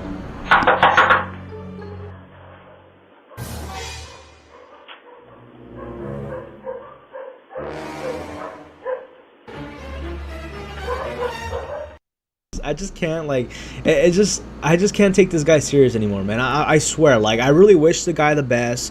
I really do wish him the best, bro. I really do wish this guy the best. I hope that he's able to fight through this. But honestly, at this point, what I think is going on is that I think the social media clout is really taking over, man. And I think that for him, that's really what it is. I think he personally just enjoys, you know, getting all of that coming out. Oh shit, let me go ahead and lower that real quick. Yeah, dude, exactly. And it's like, dude, you just can't feel bad for the guy, you know what I mean? It's like based after all those videos, bro, it's like you can't feel bad for the guy, man. It's like you can't. Like, I was like, you know what, bro, that's effed up. They took over his company. His own best friend kicked him out. His own family turned his back on him. All of this, sad story, sad story. People donated him over $200,000 because he claims he had no money. Meanwhile, he has a $10,000 plus Rolex, freaking Burberry, and you see him with a nice ass car, and then he's claiming he doesn't have any money to pay his lawyers, and they gave him over $200,000, bro. His fans gave him over $200,000. And then he does this whole entire thing again where he goes and he chases the guy that he claims that he's scared of dying. Like, dude, it's like, if you're scared of someone, why would you go ahead and approach him? Like, I know if I'm scared of someone for my life, dude, I'm moving out of the country. I'm moving out of the state. No one's going to know about me. I'm not going to go on camera. I'm not going to be doing any of that, bro. But, like, see, the thing is that his behavior just kind of seeking, like, clout-chasing behavior, bro. And I really wish and I really hope that, like, this guy fights through it and he gets help. And I really hope that he's doing this all for clout. Because if he's really not doing this for clout and he's just really... because that's who he is, bro, it's actually worse than a lot of people might think. and it's not a good sign, right? And it just seems like it's like I just wish and I just hope this guy like finally takes a break and he has someone on his team that says, you know what, bro? But even then, honestly, knowing his behavior, he probably wouldn't listen. But like, I just feel bad overall for the wife and his kids, bro. They have to go ahead and witness this publicly, worldwide, of his dad putting himself in that position. Like, now his wife has to deal with this, bro. Imagine that. His wife and his kids have to deal with this. It's not so much about him. Obviously, he doesn't care, bro. He loves the attention, whether it's good or bad. But imagine his family, bro. It's pretty embarrassing. And I get like secondhand embarrassment just watching it. It's like, bro, come on, man. Don't F this up. Don't F this up. You're in a good path. And then he F's it up again, dude. It's just all bad. Who was that kid in the beginning of the video? Am I the only one that saw that? What kid, bro? I didn't see that. I didn't see that, bro, honestly. I can't believe the 200K people donated to him. That makes me sick. Yeah, dude, I actually followed his wallet, and we could actually go ahead and see that together too. If I actually go over to Ben Armstrong, and I actually watch his wallet, right? And at the time being, and look, this is the reason why. Like, even if you go to his Twitter, I don't even follow him. I should probably go ahead and follow him so I can keep up with all this drama BS, bro. Because this is the only interesting thing going on in crypto, bro. Unfortunately, I'm sad to say that this is the only interesting thing going on in crypto right now. But look, he called out this other company, Altcoin Daily, which they have over 1.4 million followers. He called out his friend, which is Crypto Wendio, which I'm surprised I don't follow her either. And he called out all these people that have been on his side pretty much. So he called out everybody, bro. It's like, dude, it's like you're literally getting everybody not to want you or like you because you're calling everybody out that's really there for you, right? And I'm going to go ahead and look for the address that he posted. Damn, dude. This is like... Oh my gosh, I just gotta go through this stuff, bro. It's just ridiculous, man. I really wish I could find his wallet. He tweets so much, bro, that I can't find his wallet. I'm trying to look for his wallet. If any of you guys know his wallet, go ahead and comment down below.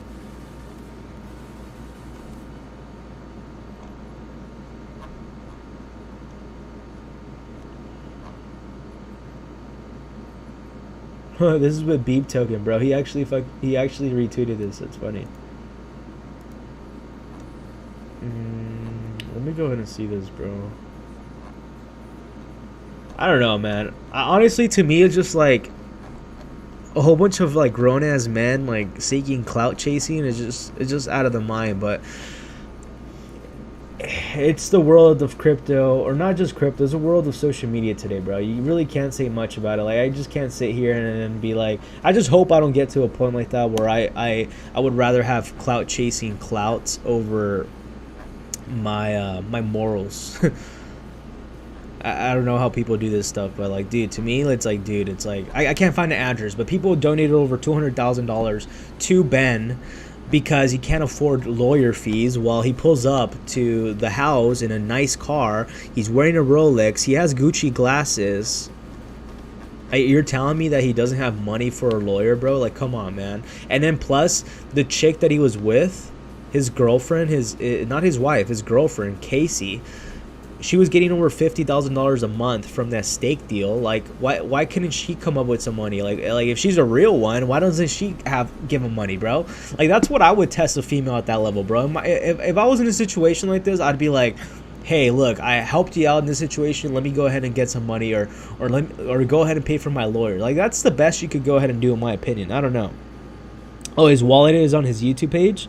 Okay, let's go ahead and see that. Bro, did you hear about that teen that was on the FBI's most wanted list for being a hacker? That's insane, bro. Let's go ahead and see his wallet real quick.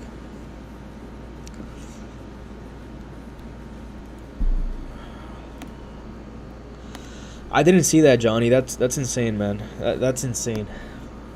So, like, in my opinion, I think a lot of people are just like supporting Ben right now because, like, dude, it's drama. Like, people love drama, bro. Like, who's not gonna go ahead and sit here and like be entertained? Like, I get entertained by watching this. Like, I don't care about it. I really just hope like everything's like, I wish him the best and everything, but like, I think there's more negativity on him than good. As bad as that sounds, that's just because he's been putting himself out there. I can't find his address though. Looks like he took it down or something.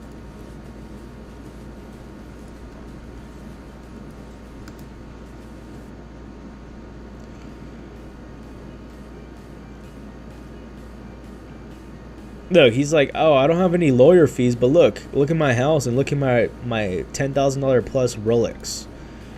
Like, come on, bro. I can't find his wallet, dude. It was on his Twitter. I tracked it, and according to Rodney, he says that he ended up getting a little bit over $200,000. So people donated him over $200,000. So he could go ahead and cover his lawyer fees. Meanwhile, he's in a nice Rolex, $10,000 plus Rolex, in a huge house, which is I'm assuming it's probably worth over $1 million, and a nice truck, which I'm assuming is probably over $80,000, that he could easily go ahead and sell and get loans out to go ahead and pay for his lawyer fees. But he would rather ask his community, and this is a Lamborghini, I guess, that they took away from him, and that's why he made this whole entire. He made this whole entire thing over a Lamborghini, bro. Like, can you believe that? Imagine doing all of that over a Lamborghini, bro. Like, I've never had a Lamborghini, bro, but I just wouldn't imagine that. Over a Lambo, bro. Like, I don't know, man. I guess to each its own. I tried looking for his wallet. Ben Simpin, another chick, Wild Mary. Yeah, dude. I mean, I would understand, bro. Like, I would understand, like, you know, what else can you expect, bro? Do you really think he would get that girl with no money? Like, no, obviously no. We all know damn well that he would have probably never touched that girl if it wasn't for the money he was bringing in and his popularity. But that's a whole different topic. I think he's really lucky, in my opinion, that he has a pretty good wife that's there with him through this, and it's probably more of an embarrassment for his wife and his kids, really, than for Ben, bro. FBI probably recruited him. A little funny how money makes people go crazy and fame. Yeah, 100%, bro. They say that money just brings out the reality of what people are, and that's really what money does, bro. And I think this is kind of the reason why, in my opinion, when money comes into your life, I think one of the biggest things you have to go ahead and ask yourself is be aware who's there with you at the top and at the bottom, and most importantly, understand your morals as a person, because if you don't, you start going crazy like that, and you let money really take over and really dictate who you really are. And in reality, I wouldn't say that any of this is that's going on with him surprises me. I mean, we kind of already saw this behavior in the last while, but honestly, it's quite interesting. I tell you that it's quite interesting with what is going on. It's pretty entertaining, I'll tell you that too as well. Like, I literally watch this thing and I'm like, dude, what happened now? What did this guy effed up on now, dude? Like, it's really that simple. Don't get on camera, get off, bro. Take a break for 6 months. That's what I would be telling him. If I had Ben's number, bro, I'd be like, dude, stop being on camera, slap yourself, own up to your mistakes, move far away, delete social media, and get off the internet. That's what I would tell him, and I'll be like, come back in 6 months, bro. That's what I would have told him. If I was his friend and I had his number, that's what I would have told Ben. I would have told him, bro, relax, take a breather. You effed up. It is what it is. Now go ahead and create a new chapter in life and just move forward. Don't make the situation worse. And he's making the situation worse every day, bro, which is the worst part. So, but I don't know, dude. I really don't know. Like I said, wish the guy the best. What do you guys think about the situation? I think it's a very, very crazy situation to begin with. But crypto overall, man, I hope a lot of you guys learned a lot of new things today. We saw a live trade. We saw some what else did we do? We saw some laughter. I'm not sure if you can see laughter. Can you see laughter? Is seeing laughter a thing? That's my question. Can you see laughter? I don't know.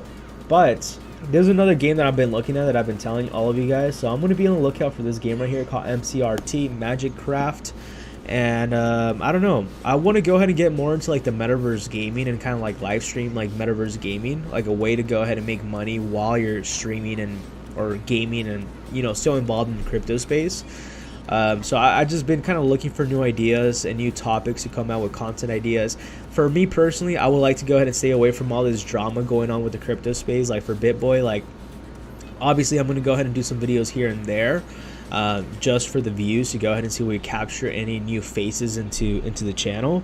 But ideally, bro, like I just don't care about this drama, man. Like I really don't care about Ben, bro. I don't want to be a dick or anything, and I hope nobody takes this the wrong way, but I really don't care about the guy. I just wish him the best, and that's it, man. Like I really don't care. And I think at this point, when I do watch and listen to him, it's really just for entertainment purposes. Like I just watch him and just laugh at the situation. As effed up as that sounds, I just laugh because this guy's a very entertaining guy. Like let's be honest. Like Ben is a character himself, bro. Like Ben wouldn't be as famous if he wouldn't do the dumb things that he does. And I think that's why he's very famous, and that's why I believe people still like him and support him, because he has a pretty funny, I guess, personality, right? Like that stuff he does is just hilarious, bro. And what I'm trying to say, bro, it's that, like, for me, ideally, I wouldn't want this channel to be a drama-driven channel, you know? It's like, I wish the guy the best, but I think at the end of the day, and this is the reason why we have to remember this, guys, this is all a distraction. You can't let none of this BS distract you. Like, whatever Ben's going through, it's not gonna make or break your life, bro. You're still living with your own problems. You could probably get some laughter out of his situation if you want, but at the end of the day, his situation is not going to go ahead and change your life. And this is the reason why you can't let any of this noise distract you guys. And this is the reason why we're talking about this today, right? Because no one cares about crypto right now. They all care about what is going on with Ben. We're like in this whole entire dramatic part of crypto right now that nobody cares about but what is going on with him in his life. And I understand that it's funny, and I understand that, but I would say limit how much time you really spend, you know, analyzing this guy, what he does, like whatever the case is. If you enjoy watching him for entertainment purposes, like I do, like I'd go ahead and click on watching Ben, bro. I like watching Rodney to go ahead and keep up with all this crypto drama just to go ahead and laugh. But in my opinion, I think you should go ahead and focus on what's going on right now in the world. Look at what's going on with inflation, bro. Look at what is going on worldwide. There's people getting sick. There's things going on in the world, you know. Higher cost of living's going up. Higher prices of gas, you know. Don't let these situations distract you from what is going on in the world, because this is what really happens in the real world as well. Haven't you noticed that? That I really think at this point, what is going on with Ben, I think this is a publicity stunt, man. Like there's no way in his head he's really acting this way, bro. I really do not believe that. He's a very smart guy, and he's been a top crypto influencer for a reason, and I think he's doing this for clout. I think he's doing this strategically, knowing that even though he effed up, he's still going to go ahead and come out and cleaning his hands, and probably more people loving him more than ever. And I think that's what's going on. Like there's no way this guy is doing all of this in reality without the plan of him getting exposure. Everybody's talking about him, bro. The top channels, the top people are talking about him, whether it's good publicity or bad publicity, right? And there's no way I believe that this is not like this is not planned. There's no way he's doing all this thinking that that it's okay, bro. Like I really hope that he's not thinking that, bro, because if he is, he's freaking crazy, man. Crypto says, I learned a lot. Thanks, bro. Great job entertaining while being educated. I try, bro. I try to go ahead and do that, man. I try. And the only way I could go ahead and do that is by all of you guys being in the stream, commenting down below, asking questions, you know, doing all that. I could sit here for hours and talk to myself, but it's not as fun, guys. So I always encourage all of you, go ahead and comment down below. Ask me about topics. Ask me about questions. It could be crypto related. It cannot be crypto related. It could be about weather. I don't know, what you like to eat. It could be anything, guys. The whole entire goal is to go ahead and form a very tight community in order for us not to go ahead and have what just happened right now, what we just witnessed, this guy go through this whole entire crazy mental breakdown. This is what this community is all about, is to go ahead and hold each other accountable and not let each other get to that level, because he's dealing with a lot of stuff, bro, and I really do feel bad for that guy. Like I really do, like intentionally. Like I know he's going through some very hard times in his life, and he's going crazy at this point, bro, and that's why I feel bad for the guy, honestly. And this is the reason why having a tight community, having real people around you, when you start making the money, once you start making the fame, whatever the case is, you start having success in your life, I think one of the biggest things you want to always have is the right people in your circle, guys. Johnny says, bro, when I get my laptop, let's do it. It gets better content with these. Ever seen LOL? They'll be able to get us together. Went off the deep. I can't believe it. Yeah, man, bro. He doesn't even know whether it's okay or not. It's just him, 100%. I think it's just for clout too. But the allegations about BMF and Jay Prince will not be taken lightly. Yeah, dude, they won't. They won't be taken lightly. But we're gonna go ahead and see what happens, bro. It's like, dude, you can't. We all know how the rap game is, bro.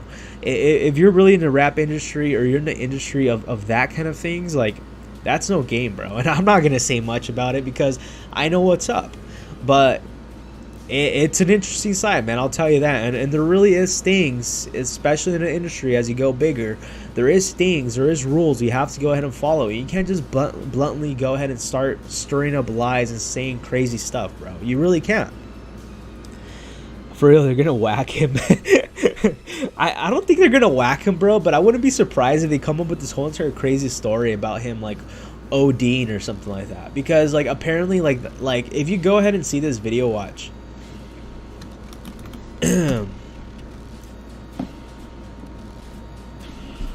But this guy's a character himself, bro. Like I swear, man. Like even thinking about the stuff that he's done, he's a character, man. He's doing this for clout, 100%.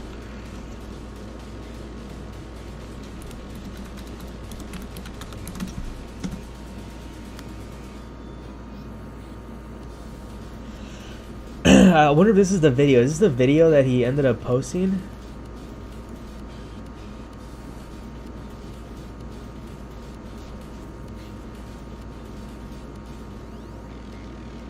So this is the video that he apologizes on, right? And apparently he's saying that they made him make this video.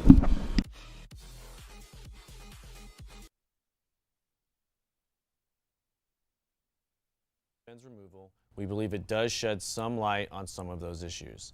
Ben has asked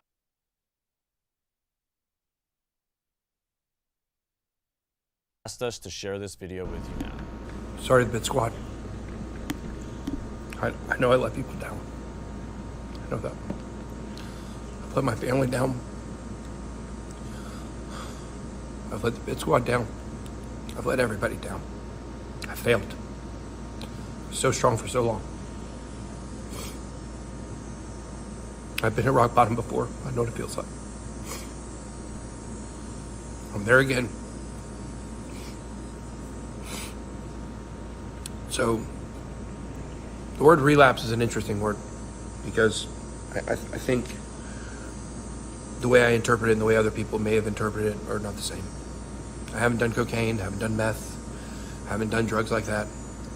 Didn't relapse.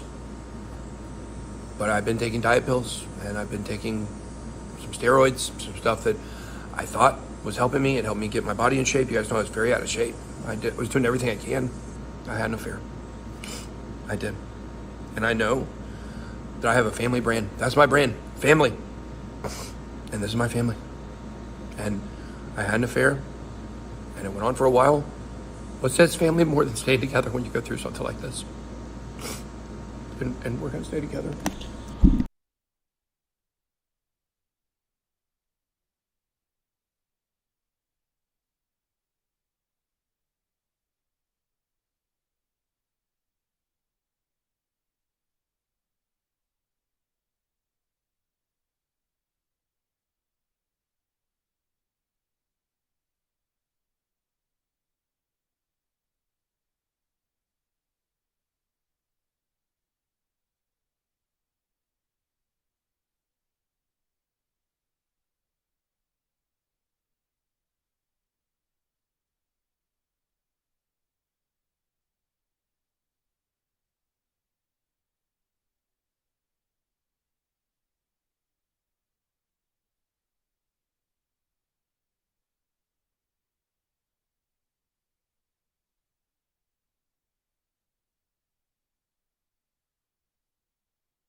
Oh, did I have myself muted, bro? Damn. I was saying that the crazy thing is that like the big props was to his wife. I was saying big props was to his wife because he ended up saying that this whole entire thing he said that it was blamed on the diet pills and the steroids that he was taking, and I was saying that I think, in my opinion, he kind of just blamed it on that, bro. You know what I mean? It's like you can't just blame it on the diet pills and the steroids. Like, did they have some influence in your behavior? Probably, but we've been seeing the kind of behavior we've been having for the while, like last 2 years, which was during the time that he was taking that, right? So, like, I think props more to his wife. Yeah, dude, I was talking to myself, man. I was. Dude, I'm almost 3 hours into this. But, like, what I'm saying is big props to his wife, bro. Like, that's who I think is really getting affected the most. His wife and his kids. Like, he's probably, like, just, like, bouncing back. He's like, damn, yes, I had this many people talk about me today. I'm doing good. And then now, like... So, like, this is the kind of the funny thing. Watch, I'm going to go ahead and show you this right now, and we're going to go ahead and end this because I no longer, I don't want to be talking about him too much. What is it? Ben Armstrong? What is this channel? We're going to go ahead and see this one right here. This is one where, this was today in the morning, bro. I was laughing. I'm like, dude, this is the reason why this guy is who he is, bro, because he's a character, man. This guy's funny, bro.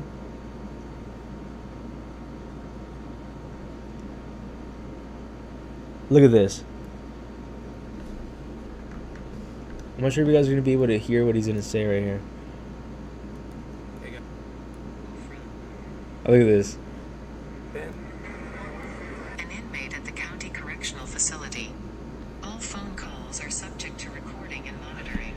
To decline this call, press 9 now, and to accept this call, press 1 now. Thank you. Your call has been accepted.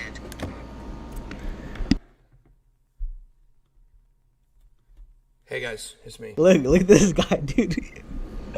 This is the reason why I'm telling you. He's doing this for clout, bro. There's no way. Gwinnett County Jail. And I'd like to apologize to you guys about what I did. And if you guys could, I've got a donation address for commissary. If you guys could put that in, I would love to get a cup of ramen. Like, if I could just get a cup of ramen.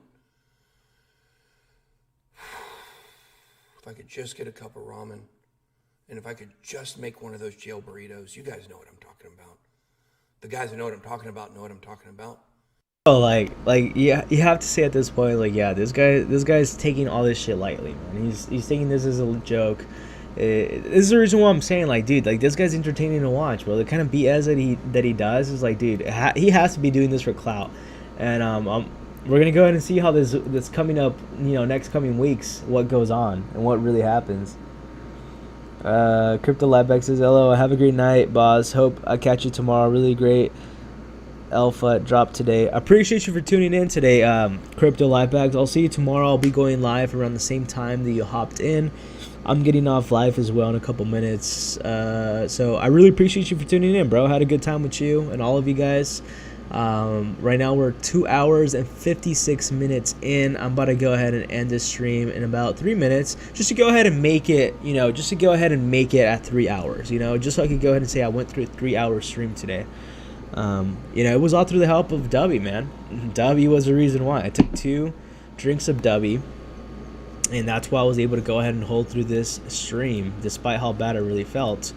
But yeah, we're gonna go ahead and see where things go. I think I will be placing a short onto Pepe, as I was saying, so I might actually go ahead and look into an entry right now as we actually do go, as we're ending the stream. So let me go ahead and put some music while I look for some entries, and I might go ahead and you're gonna see me enter a Pepe short right now as well. So we're gonna go ahead and see that. We're 2 hours and 57 minutes in, guys, so we're about almost 3 hours in. So right now, meanwhile, yeah, I know, for real, huh, bro? This guy's wild, man. It's pretty funny, bro. It's pretty entertaining, to say the least. But I think this guy's going through like a crazy maniac, man. What do you think, bro? Like, you literally just saw like the top of the iceberg on this guy, bro. Like, I probably just showed you like the worst of him, which is like not the best context for somebody. But like, if you have so many bad things like that online, it's not a good thing, man. It's it's really not a good look. You know what I'm saying?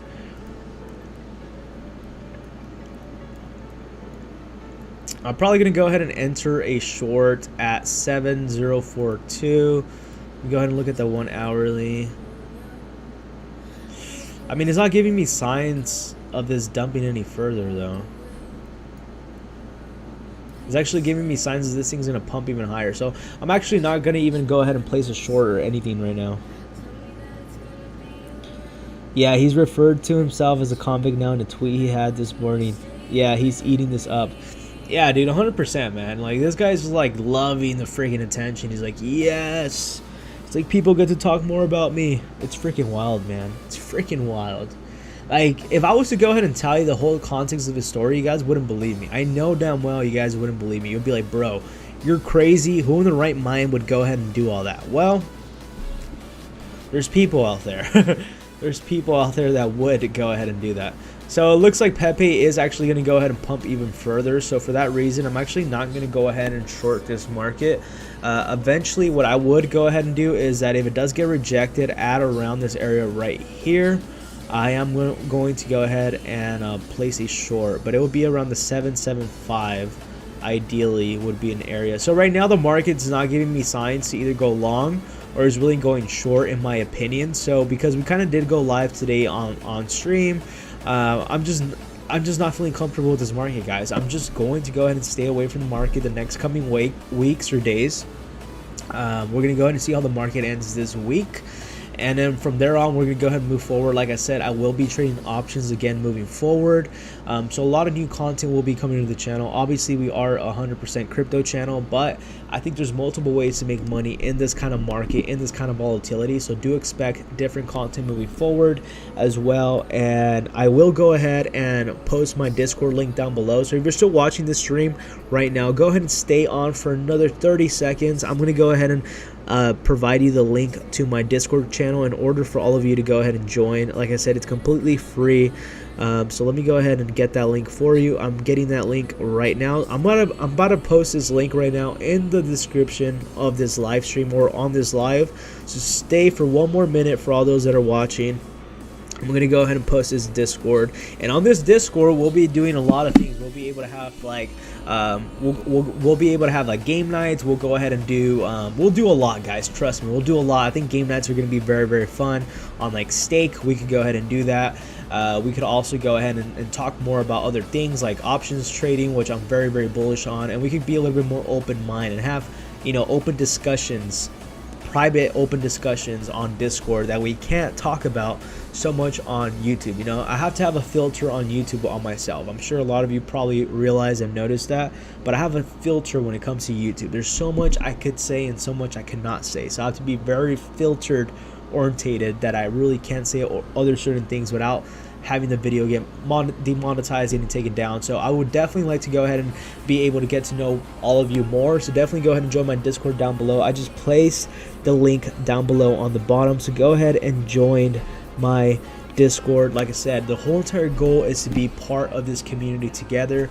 The more people we could go ahead and gather with the same mindset, the same goals, guys, we'll be able to thrive, and we'll be able to do a lot more in life, and we'll be able to prevent situations that we just saw that BitBoy's going through. Why? Because he never had the right circle around him. He even admitted it to himself. He never had real friends. He never had a real group of people to be there and be accountable for. They always let him do his own thing. He always had yes men around his circle, and that's what you don't want to have in life, especially when it comes to trading, especially when it comes for you obtaining all this success and money. You want people that are there for you at the right time and be there to hold each other accountable, and that's really what this community is all about. Go ahead and join it down below. It's free, like I mentioned, and I will be joining that same link as before, Crypto Live Bags. Yes, 100%. The Discord is now called Crypto Titans, or Decentralized Titans is what it's called. So I'm actually going to be releasing a course on Friday, which is going to be completely for free for all of you that do join the Discord. I will have three tiers. One being the Ruby, which is going to be completely free. I'm going to go ahead and offer you guys as much value as possible, completely for free, because I want you to go ahead and be part of this team. And then we're going to have 2 tiers, which is going to be the Diamond tier, which is going to be $39 a month. And then we're going to have the Onyx tier, which is going to be $69 a month. Those other 2 paid tiers are not going to be coming out probably until next October, probably until November, guys.